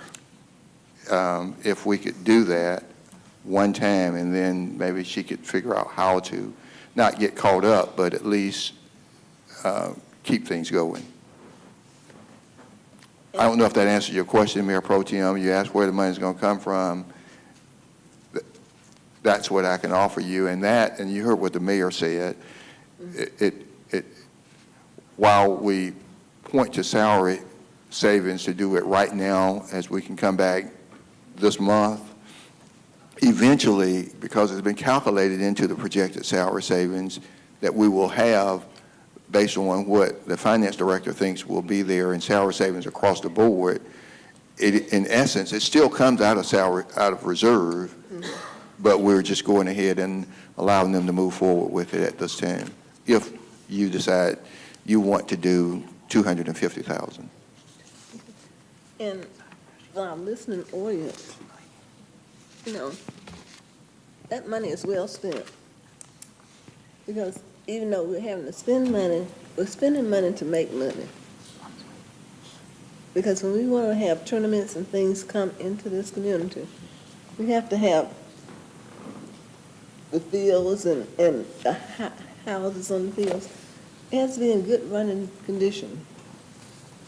And that reminds me, the bathrooms in the city parks, how are they now? Closed. Well, I actually met with the Parks and Rec director this morning, and I had questions and a conversation with her about restrooms, and she has a strategy, and she is working actually with Laura Johnson, who's over Community Development Block Grant, and she has a plan and a strategy for dealing with the restrooms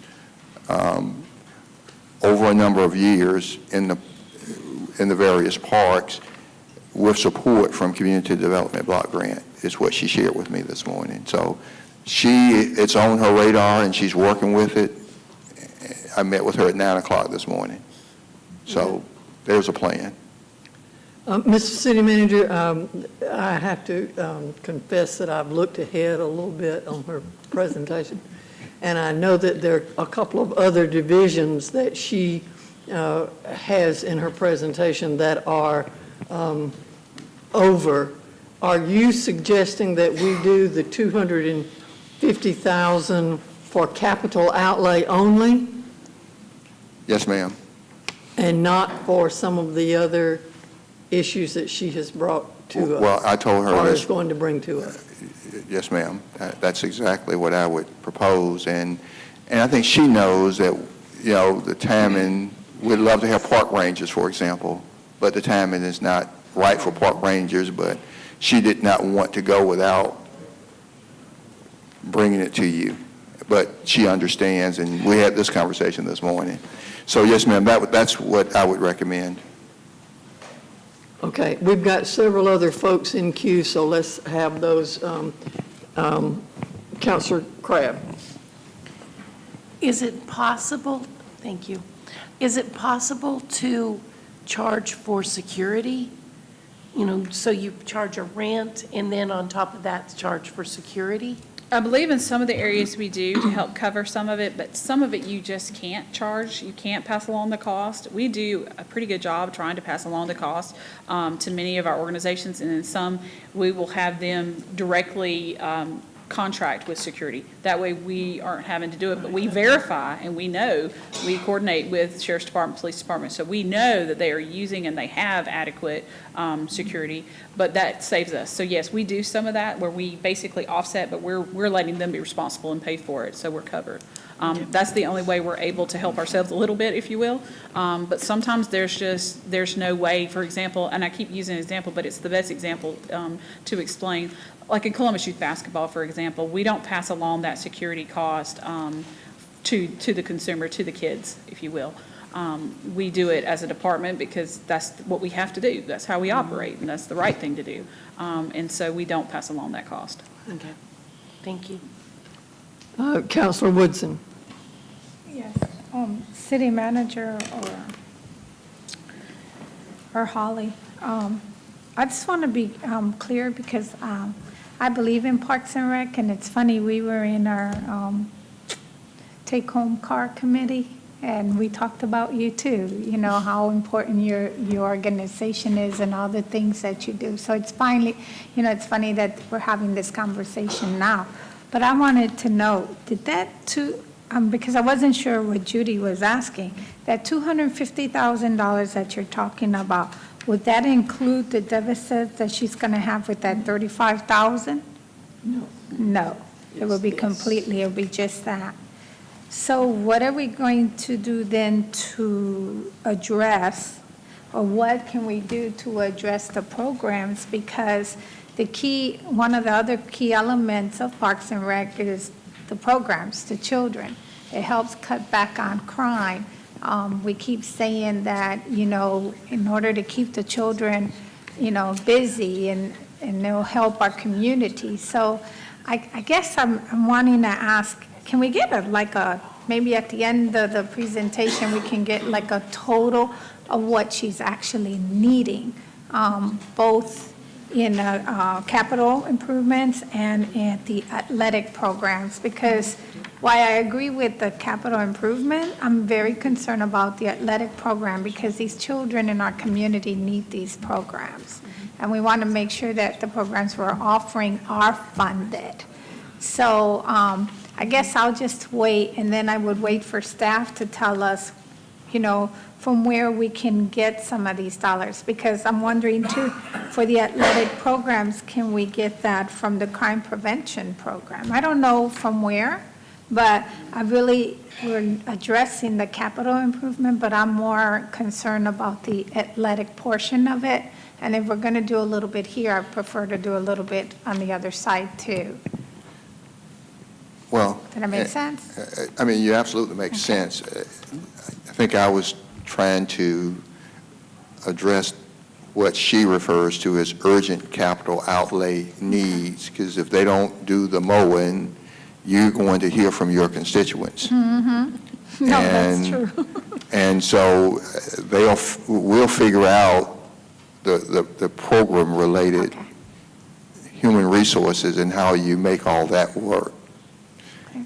But you gotta, and I didn't want to get into it the last time, you know, we had a problem where mowers lean and you couldn't repair them. Yeah, so, but you got to take care of these urgent capital needs, and that's why. There was a side conversation that Gary and I were having too, on the 1 cent that we give to the Sports Council and the others. If there's a way, and I don't mean for it to become a discussion today, we were just having a sidebar, to see if a portion of that funding can be given to Parks and Rec, since Parks and Rec is a part of their success. I don't know how to do it. I'm not saying, it's a thought I had, and we were discussing it here, and Gary said, well, maybe we need to talk later to the mayor or someone, but I want to plant that seed. You know, we're giving this money for them to bring in competition, then as they make any funding from the fees they charge, and so forth, then they should give a small percentage back to Parks and Rec to cover some of the expenses that Parks and Rec is doing for them to have a successful event. So can we kind of put that on a little checklist to see how we can work that out, and if it's possible to do it legally? I'm not sure if it can be or can't be. But I think that would be a big, big plus for you. Absolutely. Because besides you, with the struggles we go through our budget, if they're able to contribute back to you, that will be, I think it'll be a great success story for both organizations.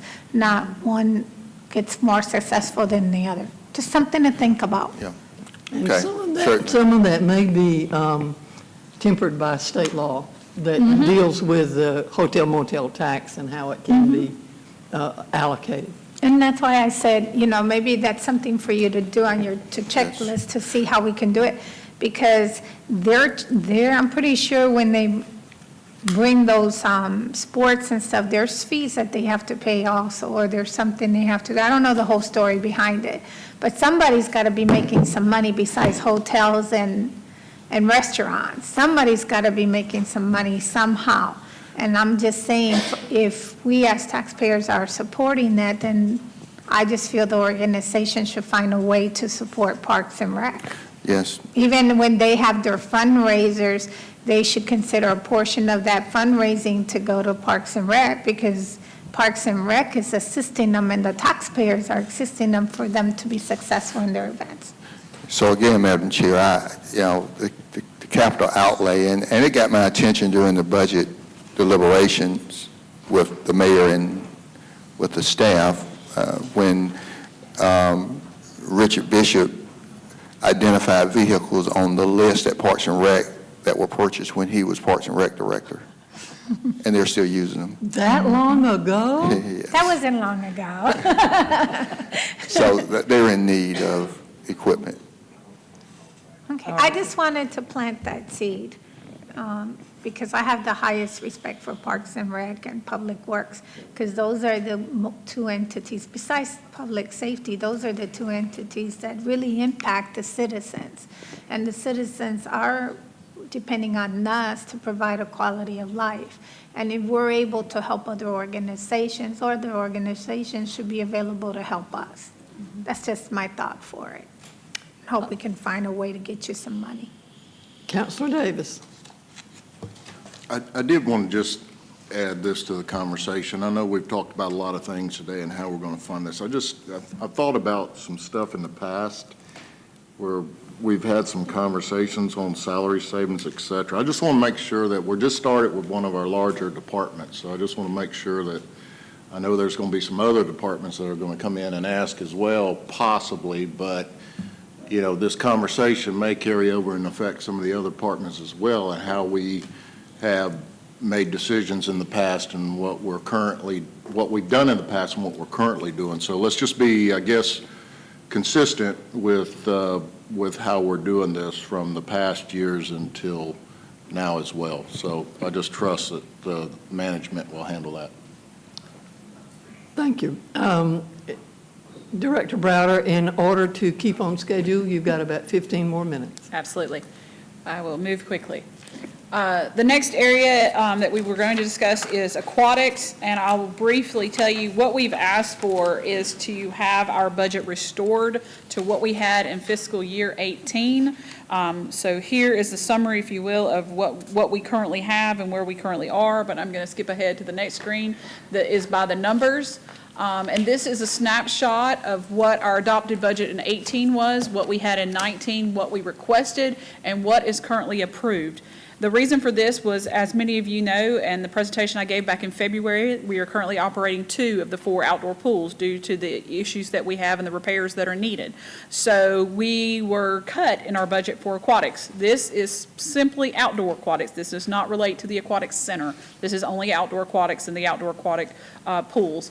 But as you can see there by the zeros in 2020, we have still not gotten back any of the funding that we used to receive in our budget. it. Although we are still incurring most of those same costs, because just because we didn't have 4 pools, well, now all the people who used to go to the 2 pools that are closed are now at the 2 pools that are open. So now we have to have just as many staff nearly to be able to adequately handle the crowd.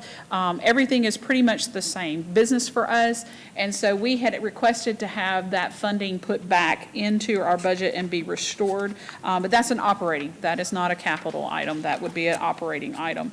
But it would assist us in being able to offer our aquatics programs. Currently, our outdoor pool, just the operating budget is already over by about $1,200.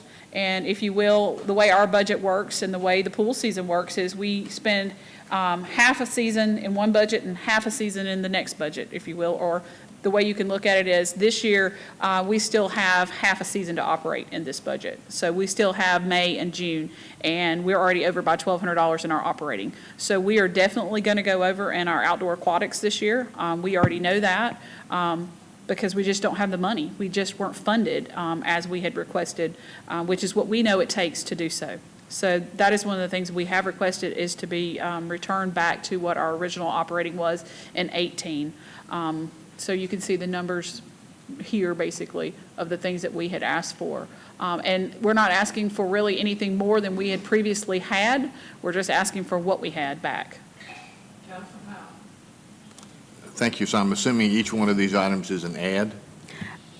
If you'd like to make an adjustment to the FY 2020 budget of Parks and Recreation, you'd have to put it on the add delete list.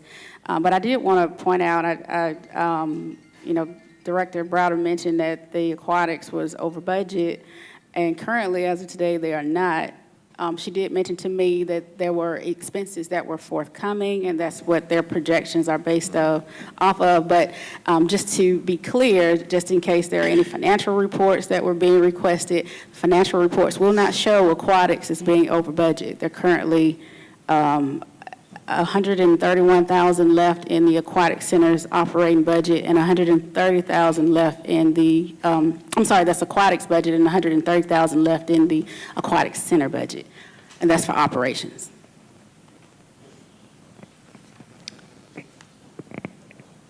Well, I assume then we should put each one of these down as an add, and we'll discuss it at the add and delete? If that's your choice.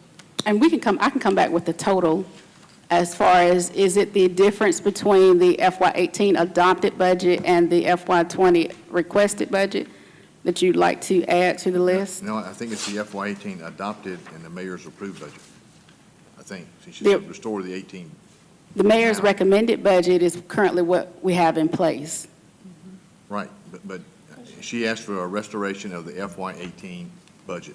So that would be that first line compared to the last line. Right, no, I'm sorry, yes. So FY18 adopted, the difference between the FY18 adopted and the FY20 recommended budget. We want the total for that. I got it. I think we should add those and make a conscious decision one way or the other. So, Councilor House, you are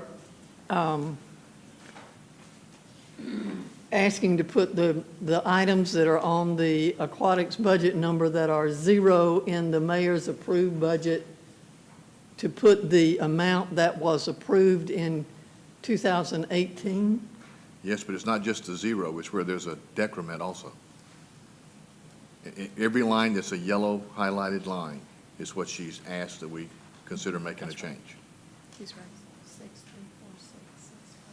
Okay. So for example, on 6728, the difference is between 135 and 43. Is that right? Yes.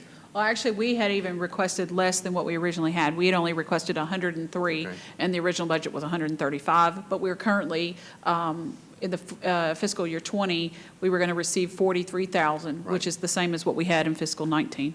Okay, so then the actual request is the last 2 columns? Yes. Comparison between them? Yes. On all the yellow lines?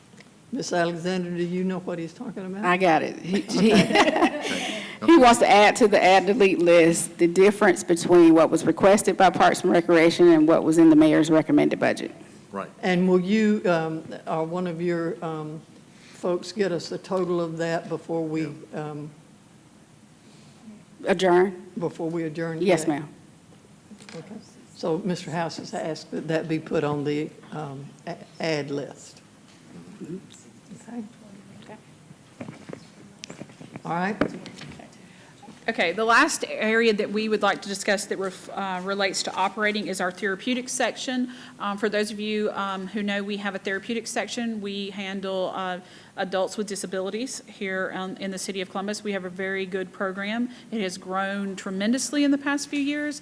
But one of the things that we have the hardest time with is keeping staff and having quality staff that can work with someone who has a mental or physical disability. One of the requests we had placed was to reclassify the part-time positions that are in that area. There's three part-time positions. Currently, when we advertise to hire this person, it's advertised in such a way that it's the same position that works in a rec center with a youth or with a senior or anyone of that nature. What we're trying to do is establish this as a position that stands apart, if you will, that's a little more specialized. It's still a part-time position. Not much about that changes, but it does change the grade. We will work with HR. One of the things we had done was to request, and I believe this came from Finance and HR, was to move from a grade 2 to a grade 5. And the difference in the salary variance per position was $2141.36 for a total of $6424.08. So our request would be for the ability to reclass our position from a grade 2 to a grade 5, still at a part-time capacity, and then to ask for the additional $6424.08, so we can make that change so that we can ensure we get quality staff to work with our disabled population here in Columbus. It's three positions at $2141.36, and that's how we arrived at the total of the $6,400. Counselor And that's Woodson. yes, that is part-time. Those are part-time positions. They're not full-time. So that part would not change. We're just asking for the grade and their wages to change slightly. Okay, so the G2 to G5 position, don't we usually send that to CSU to look at? Has that been done? Because I thought any time we change a GS from one to another, we have it reviewed. Positions grade 6 and above are classified position by CSU, by UGA. That would be reviewed by them. Anything below a grade 6, grade 5 and below, those are unclassified positions and are typically part-time, temporary, seasonal positions. So the department, in agreements with administration, can decide. We do have those on the pay scales to guide how much we would pay for those particular positions, because they are not reviewed by CSU because they're not classified positions. So in the dollar amount that Ms. Holly's asking for, the $6,424.08, am I correct? Yes, ma'am. Is that discussed already with you? Is that the correct dollar amount that she would need for those three positions being a special position? I'd have to look at the pay scale. I'm not sure. Because I hate to put it on the list and it's more or less. So for a part-time individual, the hourly rate, and this is without pension contributions, this is that particular pay scale. Okay. The hourly rate is $8.89, and she is requesting that they go from $8.89 an hour to $10.31 an hour. Yeah. Couldn't hear what you were saying clearly.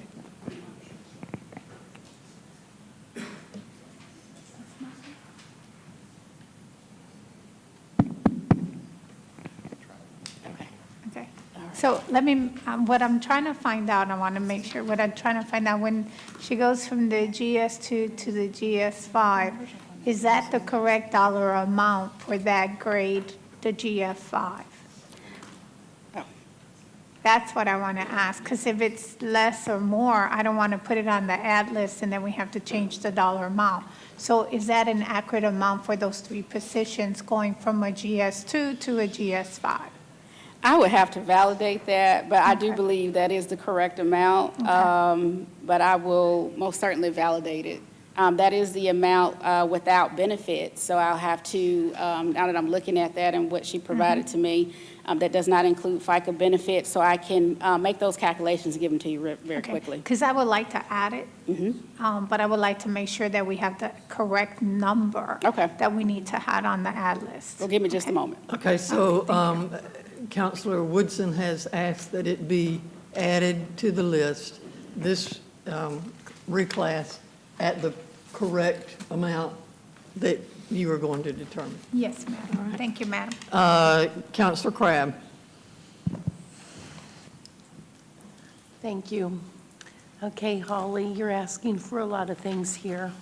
Yes, And we ma'am. want to, when we make our decisions, I don't want it to just be on the dollar amount. So could you do us a favor and prioritize them for us so that we can see what you think is the most important? Because I think it's better for you to determine that than, say, just the budget or the numbers. And we're talking from an operating standpoint?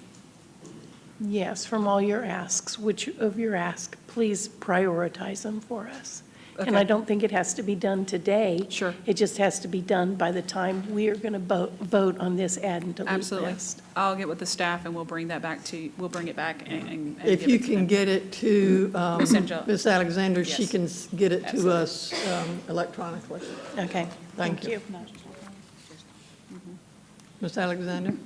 Yes, so the amount to reclassify the positions from a grade 2 to a grade 5, the total dollar amount to include FICA benefits is $6,916. Well, that's what I want. Got it. Okay. And again, keep in mind, everything we're adding, we're going to have the opportunity to approve or disapprove. We're just making sure that's on the list. Yes, ma'am. All right. 5 minutes. I'm getting there. Okay, so that was the last item that we had to discuss that related to operating. The next one's already been discussed. This is what was discussed earlier in relation to capital outlay. The items that are listed here are items that we need in order to maintain South Commons once all the renovations are made, and for us to maintain the facility in the way it needs to be maintained, as well as to assist us in our other park facilities as well. You can see that these are replacement items, and also in the packet that you received today, you will see a departmental summary sheet. This represents just a small smidgen, if you will, of the items that we requested and that we request almost every year. But I wanted to be sure that you all had copies of that so that you can have an idea of, on a greater scale, the amount of things that we need that are due for replacement or are necessary to do the work we do. And so, but we did bring these 3 items forward in addition to our inmate vehicles as items that we desperately need to be able to maintain, as in particular South Commons, if you will. Once all the repairs and everything, renovations are made, we want to be able to maintain it in that way. So, but we've already discussed, and this is part of our capital. And then the last item I have is more for informational, as Mr. City Manager stated earlier, but I really did want to bring it forward to you, and you're going to find this is a very small excerpt of a much, much larger presentation packet that is in your packet today that gives you more information. But one of the things that we struggle the most with here in our park system is crime. And that's one of the areas that obviously we have no control over. I don't have any officers. I don't have anyone that has a gun that can do anything in our parks. I will tell you, it has reached the point that in some of our areas, we no longer close our own gates. This is how severe it has gotten. We now have the Sheriff's Department. We work very closely with them and have a great relationship and appreciate them greatly. But we did have an employee at one point that had a gun pulled on him face-to-face in a park one night because he was closing the gate and asked them to leave. That was the last night we closed a gate because my employees don't carry weapons in no way, form, or fashion. And so they're not able to protect themselves. And I was not going to put a staff member in harm's way. It just wasn't worth it. But the park crime continues, vandalism continues in our parks.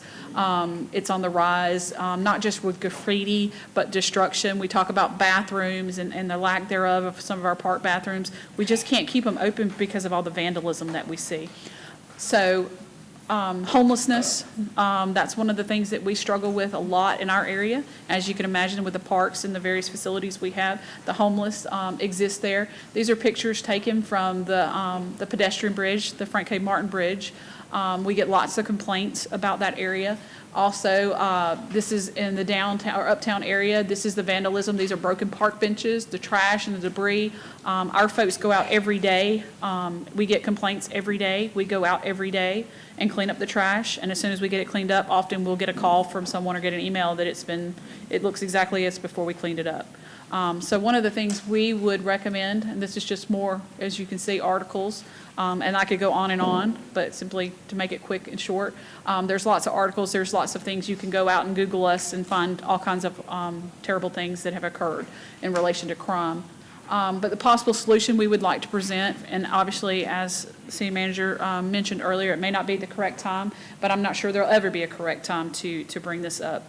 But we need to start to consider how we take back our parks and the crime that we have in our parks. In 1996, the park rangers were eliminated. Park rangers used to exist here in the city of Columbus. They resided within our department. We oversaw them as part of our department, just like any other division. They manned our parks. They maintained and went from park to park. They were able to give citations, if you will, to give summons. For example, in the fiscal year 96, they made 180 arrests and issued approximately 800 summons and 1,500 citations. In 96, we made an approximate revenue of $250,000 off of what they wrote and what they did. And so this is something we would like to have a further discussion in the future about, just something to think about, of how we start to take back our parks and to do away with some of the crime and the vandalism that we see in those parks. So I said I would be quick as much as possible, but and you know that my clock just turned to 4:15, so you are right on time. I do. I have one quick request, though. I have someone, if he wants to speak. We had a member of our advisory board to come today, and I don't know if he wants to speak, Mr. Carl Brown, who has been with us for many years and for a period of time served as our lead, if you will, for our advisory board, has been a huge proponent of us for many, many years. So, Mr. Brown, did you want to say if you have a moment? I hope that's okay. Thank you. Good afternoon, Mayor and Council. As an advisory board member, I just want to tell you, I remember when I retired from the military here, the reason why I stayed in Columbus was because at the time, in each one of our local housing complexes, we opened community centers. And we talk about crime in our community and all of that, and we believe, and I know for a fact, because of the work that Parks and Recreation does, crime has the potential to go down, but we got to fund it. We're asking the citizens of our community to vote on different things, and I'm a citizen. And if you don't fund Parks and Recreation, then crime is only going to go up because our youth need things they need to do, they should be involved in, and with the fact that people need to be paid for the work they do, and it's just that simple. I can't make it any clearer than that. They do a great job with the personnel that they have. They work hard. I use the facilities. I run at the parks. I see what the bathroom looks like at 6 p.m., but then I go back to 6 a.m. and I also see what it looks like, how it looks. So we got to give credit to them for what they do, but they need money to do it. Every other city in the United States, we're running into competition now from other cities. As for events, we look at Stone Mountain, getting ready to put $200 million over there right off of I-20 into a sports complex. And that's going to pull money away from our city.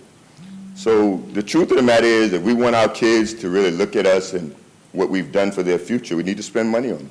That's all I have to say. Thank you, Mr. Brown, and thank you for your service to our, on that committee. Councilor Davis. Yeah, knowing, well, our mayor's the head of public safety, and knowing him, I know this is on his radar screen. But maybe at some point in time, we can get a report exactly what we're talking about here.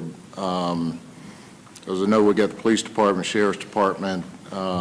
We really need to understand that, and to understand it in a means, in having this conversation, there's a lot of competition out there.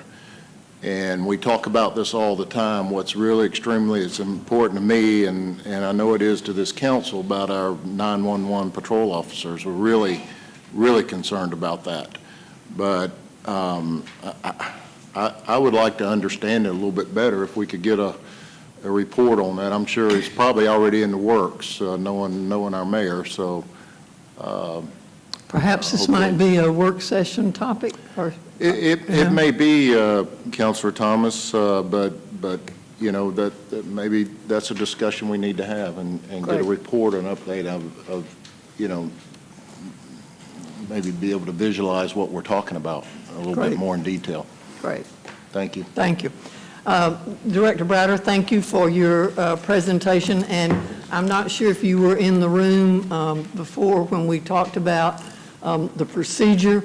We've added some things to the ad list that will be voted on May the 21st. The city manager is going to take care of a couple of things before we get to that, but thank you for your presentation. And I want to particularly thank the people from the Parks and Rec Department who are here. Thank you for what you do. Sometimes you guys are behind the scenes and people don't see you and don't recognize you, and you're not available for them to say to you, thank you. And so on behalf of the council and the citizens of Columbus, I want to say thanks for all you do for us. Thank you.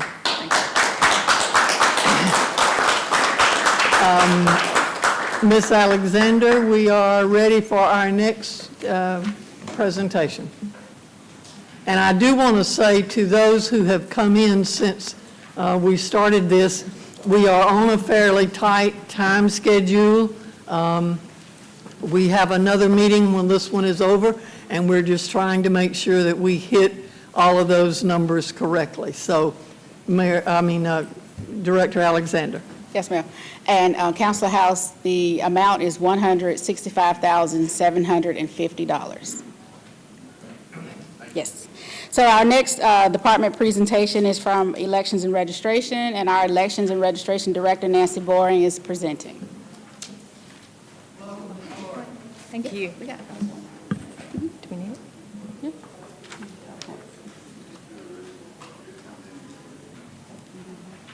Oh, no, I thought you had it. Well, it's okay. I'll be very brief. I'm here just to talk to you quickly about the new voting equipment implementation that will occur in the summer and in the fall this year. The state just issued the RFP in spring of this year for the new equipment. They are in the procurement process now with an anticipated rollout of fall of 2019. Mandated use of the new equipment in 2020. Do you want me to continue? Okay. So I'm not asking for additional information or additional funding at this point, but I have added a little bit for training. Not knowing a vendor and not knowing what kind of equipment we will be using, I really don't know of a cost to ask for, but I would like council to just know that there's a possibility of additional funding for 20 as well as FY21. Ms. Bourne, do you have any idea when we might know what kind of a timeline we're working on? The schedule that we have been given, again, the RFP has been issued, procurement will occur, contract negotiation, all of that will occur in the summer. Anticipated rollout in the fall with pilot counties that are having municipal elections in November of this year. So we should know something by end of summer. But regardless, it's going to require additional training both for elections workers, staff, and for the public. So this is just a heads up? It is a heads up. That we'll see you again? You will see me again, possibly in mid-year budget adjustment or in FY21. All right. Are there questions of Ms. Boring? It doesn't look like they are, so you've gotten us right back on schedule. Thank you. Thank you. Ms. Alexander.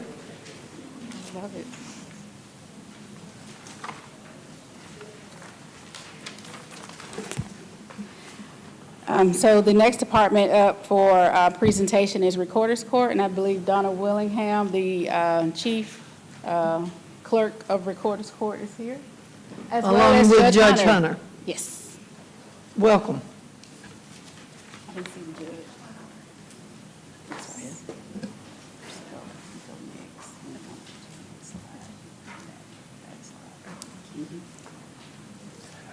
Good afternoon, Mr. Mayor, Mr. City Manager, Madam Budget Chair, members of council. Ms. Willingham is going to present the budget presentation for Recorder's Court.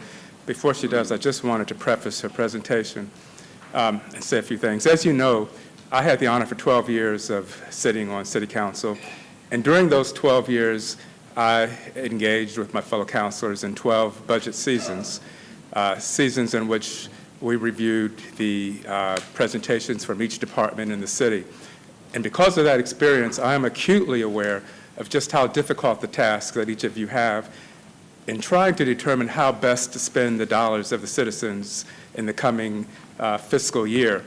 And I just want you to know that it's with that backdrop and in that vein that we've presented our budget proposals to you.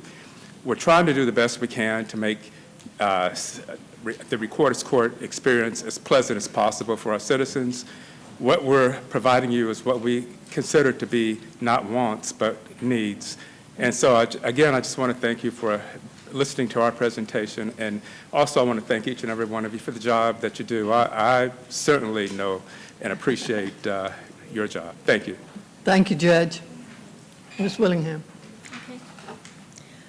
I just wanted to just give you a brief preview, and thank you very much for all your support with the remodeling and the construction, and just show you a few pictures briefly before I go into what we actually need. Okay. So right here, as you can tell, I've got before and after pictures of what Recorder's Court looked like when I came. On the right, this is the judge's office now.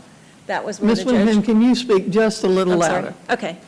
On the right, this is where the judge's office is now and what it looks like. This is the area what it was like before. Over here, now we have a conference room. Before, when I first came, there was no place to even meet anywhere because everything was everywhere.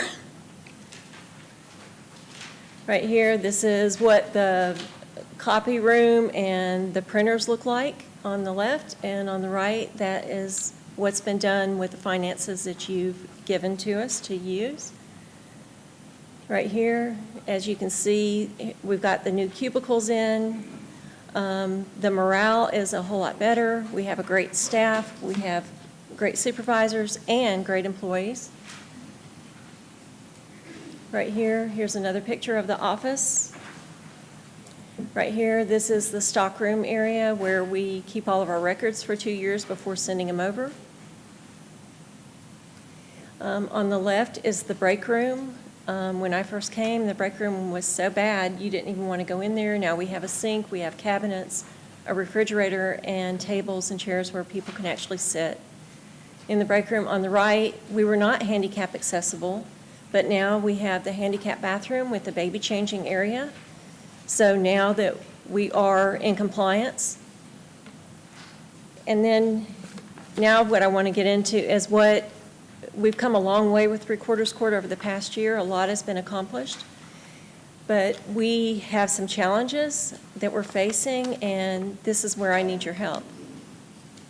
Our workload has increased drastically. Our caseload from 2017 to 2018 has increased by 43% in cases. We were doing 16 courts a week when I first came. Now we're doing about 22, up to 22 per week. That came effective February of 2018. In October of 2018, CPD contacted Recorder's Court, and the responsibility of running criminal histories and driver's histories for the judges, the responsibility was transferred from the police department to Recorder's Court. So we've taken on that load. That takes many hours to run criminal histories and driver's histories. Also GCIC, which is the Georgia Crime Investigation Center, we're 5 years behind on putting in the information. It is required by Georgia that we put that information in within 30 days from the sentence date, but we're 5 years behind. I need more staff to help with that, to get that inputted in the system. Also, CPD in January of this year contacted me and they said, listen, we're going to be adding 2 more tag readers. So that's going to also increase your caseload even more. This is just a graph of, as you can see, the caseload in 2016. There are 59,464 cases. 2017, 58,885 cases. And 2018 went up to 84,107 cases. And I'm looking for the caseload to increase even more in the next coming year because the police department's doing a great job. They're getting out there. They're trying to make our community safer. And so more tickets are being written, but we still have to process all those tickets. Things that we need to do to expedite the court and to make things run smoother. I've had to close the drive-through window down temporarily because I don't have the staff to take care of it. But by reopening the drive-through, we'll reduce traffic in the lobby. There'll be less crowded courtrooms. We'll be able to hopefully, move the courts around to where we can have some of the motor squad officers in Thursday afternoon court, which is what I'm asking for. Right now, the public is in court some days, like today is just an example. Court will not get over with probably in Recorder's Court till probably 7 o'clock tonight. Okay, it's really big today. I've separated motor squad cases to where we have part in one courtroom, part in another courtroom, along with the jail and traffic already. But we're doing everything we can to accommodate the amount of tickets that we're getting in, trying to divide it up so that court will not go till 9 or 10 o'clock at night. Another thing is it will shorten the wait time for the public. We've received complaints. Sometimes the public, when they come in to reschedule cases, at times they're having to wait up to 2 hours in line to reschedule a case. We are short-staffed, and by getting additional employees, that would really help benefit the community and benefit the public. The solution to this is to add 3 additional employees. That would help cover the clerk in the courtroom for an additional court on Thursdays, a payment window, help get the drive-through window open, and help us get GCIC caught up. That would be 3 additional employees at $31,512. That's not including the FICA and all that. And we also need 2 additional court sessions on Thursdays. That would require a judge to do each court session. That would be, each court session for a year would be $7,956. So I'm asking for around $110,448 is the total amount that I'm asking for. Okay. And Ms. Alexander, are you working to tell us the 31.5, what that total would be? What would, if the 31.5, as I understand it, Ms. Willingham, is the salary only, right? Salary only. Without benefits and payroll costs? That's correct. So for one full-time grade 12 deputy clerk 2 position with benefits is $42,434. If it's 3 positions that you're requesting to add, it's the total amount, including benefits, is $127,302. The court sessions, the amount with benefits is $8,397. They don't get benefits. It's FICA benefits. FICA, Okay. because they're on payroll. They pay Right. FICA taxes. Okay. Just want to, because they get paid Per session. $153 per session. $150 per 50. session. Okay. Not 153. Go ahead. So that's basically so at 104 sessions, at $150 per session, including FICA benefits, that total is $16,794, for a grand total of $144,096. Okay. Any questions or comments from the table?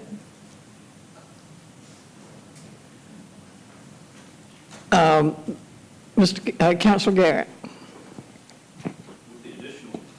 With the additional court sessions, do you anticipate, I know you said revenue has gone up as far as ticket writing. Would that increase your revenue correspondingly? Yes, sir. Do you have any idea? I know it's hard to tell what ticket revenue will be and will not be, but do you have any idea of a range? I couldn't tell you specifically. It just depends on how many tickets that we have for that court session. Sure. So I can't really give you an exact amount. Okay. And a lot of the fees that are tacked onto these tickets are paid out to other agencies. They're not revenues of the city. Councilor House. Thank you. Just as we talked in Parks and Rec, it might be useful to have a prioritization of which positions to go for between the additional court sessions or 3 additional employees. I'm sorry, can you repeat that? We might not have the money to pay all of it. So if you've got to set a priority, where would you put it? If I had to set a priority, I've got to have more employees. We are barely getting the dockets ready in time for court right now. And I would say an additional, if you can't do 2 sessions for the judge on Thursday, maybe 1 additional session for a judge. But I've got to have more employees to be able to process everything that the load that we've taken on in the past year. Okay, thank you. Councilor. Thank you, Madam Chair. Just to kind of echo some of the comments that Councilor Garrett offered, we did, the Recorder's Court Committee did meet with Ms. Willingham, and while it's not a revenue-producing court, we felt like that with the additional processes in place to accommodate all the citations that, things that happen in the city from the police perspective, to process those through the court more quickly would produce the revenue or generate the revenue to sufficiently cover the request that Ms. Willingham has put before us today. So And Councilor Allen, are you making I'll put it on the recommendation? list. Yeah, recommend it to go on the list. Three staff and 2 2 court Sessions. sessions. Okay. Okay. Anything else for Ms. Willingham? Could I ask, Go ahead. did you say one of the positions was to help with the backlog that you were having with the? Yes, sir. One of the employees would help get GCIC caught up. Okay. And then the other ones would be, we have to have a clerk in the courtroom with the judge if we have a court session. Then we also have to have a clerk that takes payments at the windows with every court session that we do. Okay. But we need help too, because we're barely getting dockets ready right now. So we really need additional employees to take care of all that as well. Okay. And to get the drive-through window open. Thank you, Madam Chair. Okay. Councilor Woodson. I just had a quick question because it said one of them was to take payments. Who takes the payments now? We have the clerks taking the payments. In Recorder's Court, we have, anytime court's going on, we have to have a separate payment window because you have to process all the paperwork coming out of court, as long as take the payments from each court that goes on.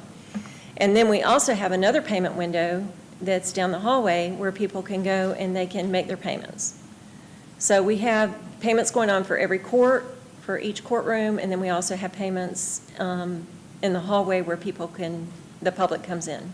For people who don't necessarily go to court. Right, if they want to pay before court. Is there also like where people can pay it online? Yes, ma'am.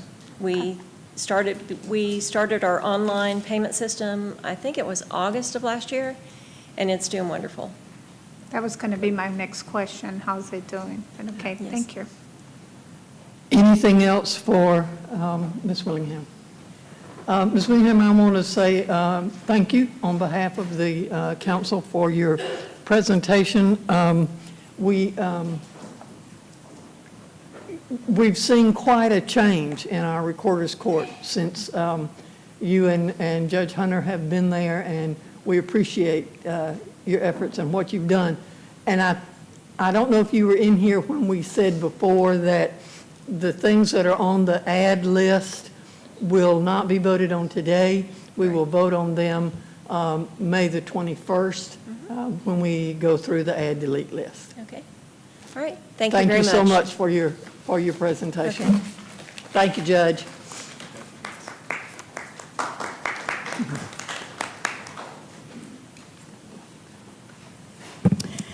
Ms. Yes, Alexander. Madam Chair. So our last presentation today is from the Superior Court judges, and it will be presented by Mr. Ed Berry, the Circuit Court Coordinator. And we have, okay, that's okay.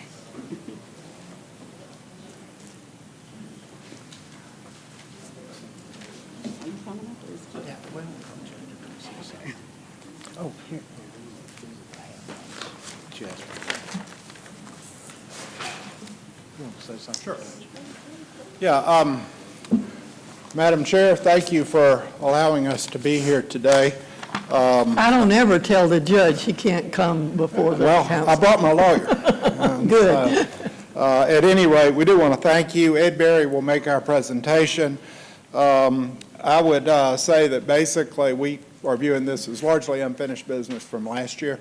And so I don't think there are any surprises here. Most of our presentation, as a matter of fact, all of our presentation has to do with funding the management of the civil and the domestic dockets for Muskogee County and the cases that appear on those dockets.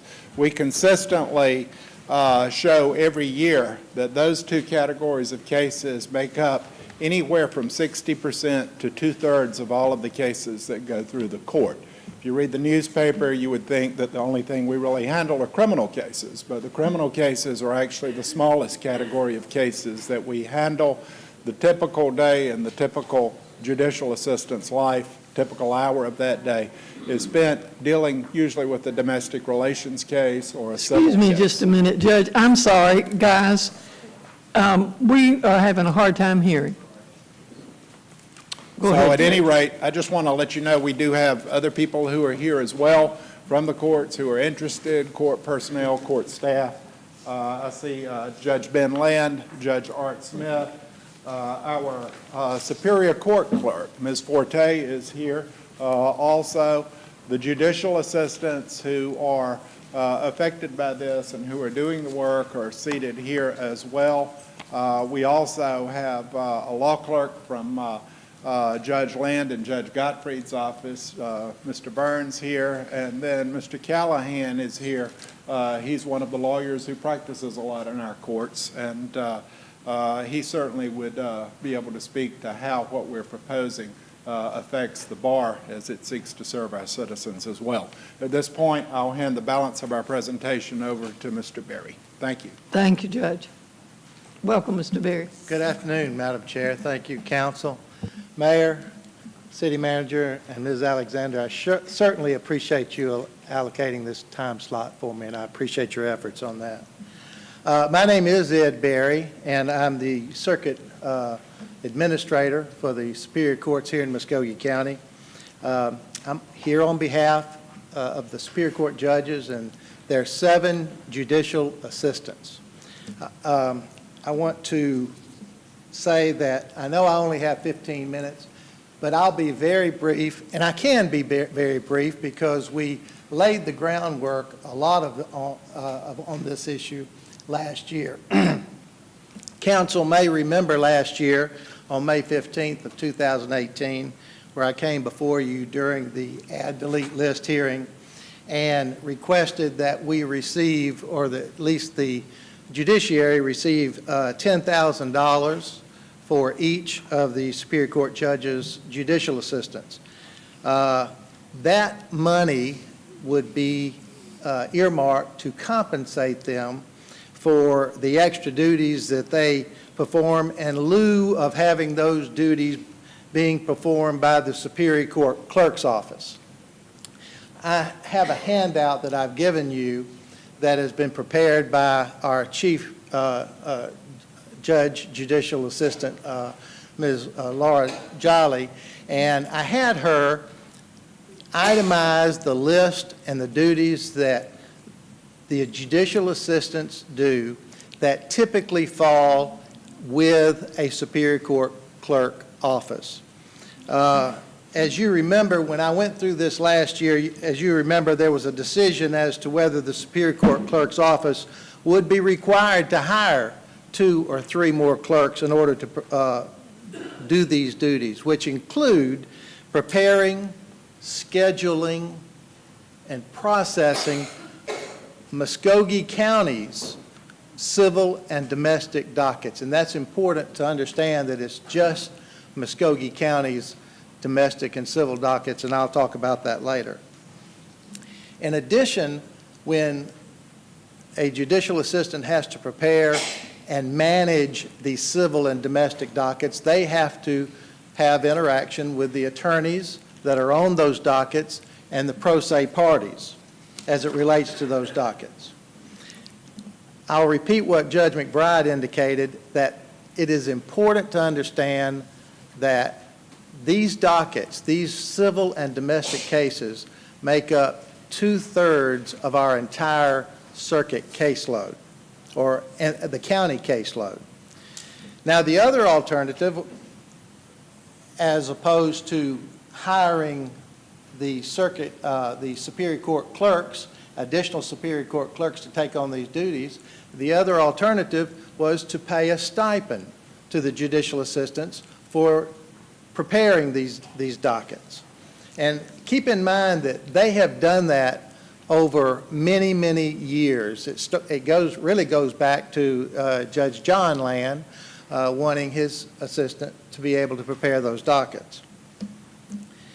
The first alternative included allowing the duties to simply be absorbed back into Superior Court Clerk's office, and that alternative meant if they hired those deputy clerks, it meant a payroll increase of, according to Ms. Alexander last year, $86,160 per year. That's what hiring those clerks to do these tasks that the judicial assistants, that's what it would have cost in order to do that.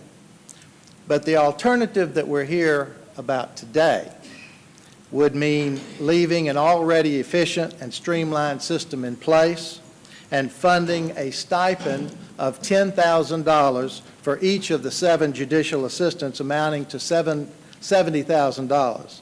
When you add the payroll benefits, and Ms. Alexander had given me those numbers earlier, when you add the payroll benefits, which is the FICA, it comes to a total of $75,362. And I hope that I'm very close to that, Ms. Alexander. And that figure would fairly compensate them for the tasks that they do. This is far more financially sensible than hiring the other 2 clerks. And last year, council recognized that. And in its recognition of that, those cost savings, the council approved adding $5,000 per judicial assistant.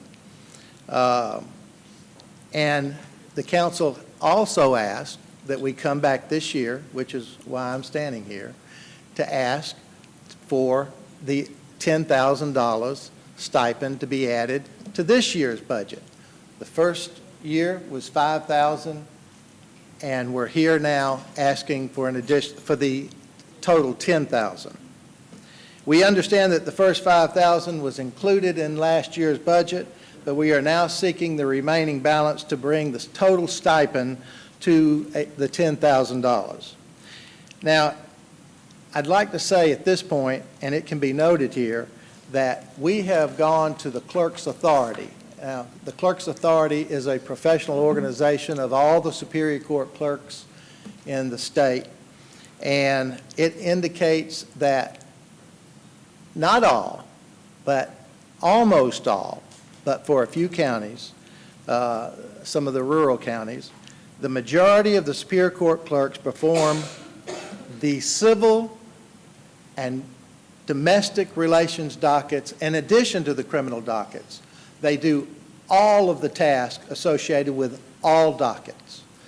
We are one of the very few counties that actually, our judicial assistants actually grab a hold of everything that it takes to do civil and domestic relations dockets and performs those tasks. In Muskogee County, the Superior Court clerk prepares and maintains only the criminal docket. Our judicial assistants prepare, maintain, and manage the civil and domestic docket. And I'll go ahead and say this. Our current Superior Court clerk encourages and supports the judicial assistants continuing to do the civil and domestic relations docket. That would be just another thing that she would have to contend with. Now, that's the history. The history, and we're here before you today to ask for the council to fund the requested $10,000 per assistant. And I will say this, I vividly remember a question from Councilor Davis last year concerning possible contribution to the stipend from the rural counties. And let me, it's important, and that's why I emphasized that Muskogee County is unique and stands alone in the judicial assistants preparing the civil and domestic relations docket. And Harris, Talbot, Taylor, Marion, and Chattahoochee, the Superior Court's clerk's office, they do that. Our judicial assistants do nothing to prepare the civil and domestic relations dockets in the rural counties. So to go to them and ask them, and I floated the idea with a couple, and it went over kind of like a lead balloon, because there was no benefit. There is no benefit for them to participate in this particular stipend. The Superior Court Clerk's Office manages all of the dockets in those counties, and in my presentation last year, I indicated that the judiciary is constantly reviewing our docket system to ensure that they're efficient and streamlined. Now, efficiency and streamlining. There was a question as to whether the new e-filing system would alleviate any of the tasks involved in preparing these dockets. And I can say that it absolutely does not. The e-filing system is for attorneys and the Superior Court Clerk's Office to be able to file on the internet or in a secured electronic situation. When I was practicing, the federal courts in Alabama, they allowed me to file documents right there on my desk in my office. And hopefully that's what's going to happen with our system. But it has nothing, absolutely nothing to do with preparing the actual dockets that list the times and dates and the attorneys involved. And I think everybody has seen a docket. It takes a lot of time in order to do that. So, having their assistance to prepare and manage the civil and domestic dockets certainly meets the criteria of streamlining and having the system be efficient. And one other issue that I remembered from last year, and I did not include it in your handout, but we did a survey. We called around and asked each of the circuits that were more in line with Chattahoochee Valley, the Chattahoochee Judicial Circuit. We surveyed 7 different circuits. And the ones that I will, well, 5 of the circuits, 5 to 6 of the circuits have stipends that are paid to their judicial assistants more than $9,000. One was 95, the median was 9,500, but the Chattahoochee Judicial Circuit brought that median down. So the better way to look at it, I identified the Augusta Circuit and the Houston Circuit, which is Augusta, of course, and Macon. And Augusta pays their judicial assistants $14,000 a year. Macon pays their judicial assistants $13,000 a year in a stipend. So we believe that we are right in line in asking for the city to recognize what our judicial assistants do, and we're asking them to be compensated for that $10,000 each stipend. Any questions? Thank you, Mr. Berry. Yes, we do have Councilor Garrett. I'd just like to make the add, Director Alexander is $75,362, correct? That is the total, but the amount that's needed is only $37,681. We put Okay. $5,000 last time. Are you, We're asking for that amount over what's already in there. that's right. That's right. Okay, so- Okay, because it's already, yes. That will bring us up to the $10,000 That's correct. mark, right? That's correct. And that's what we're, I will make that, and Councilor Crabtree, I think you were still here attending the budget meetings, but just to reiterate, from the lawyer's perspective, our system works a lot better. You've already heard it's a cost savings, but it also just works a lot better when they've got a huge caseload from able to call, talk to the person who really knows the judge's schedule, and get back and correspond with opposing counsel. So it's efficiency and cost savings, so. okay, we have added then that to the add delete list. Anything else for Mr. Berry? Yes, ma'am. I think you probably were in the audience when I went through the procedure that we will now observe. It's on the add delete list. It's on the add side. And we will then consider that on May the 21st when we consider the entire add delete list. So while there's not a resolution today, it is on the list, and we will be dealing with that on the 21st. Thank you, Madam Chair. Thank you. And I want to say to the folks who are here from your departments that you're another group that we rarely get to see. Luckily, perhaps, that we don't know the judges folks too well. But we do appreciate what you are doing and how you serve our community and how you serve the judges in the circuit. So thanks for what you do for us, and keep up the good job. Judges, what can I say? Thank you. Thank you. That's what we Thank say you. is thank you. Now, Ms. Alexander, do you have anything else for the good of the order? No, ma'am, just to state the fact that our next budget review session will be May 14th. That is immediately following the regular council meeting. And we are a little ahead of schedule by about 3 minutes. And for those of you that are in the audience that are here for the council meeting will start at 5:30. We're going to adjourn this session, and we'll be back at 5:30. Thank you so much.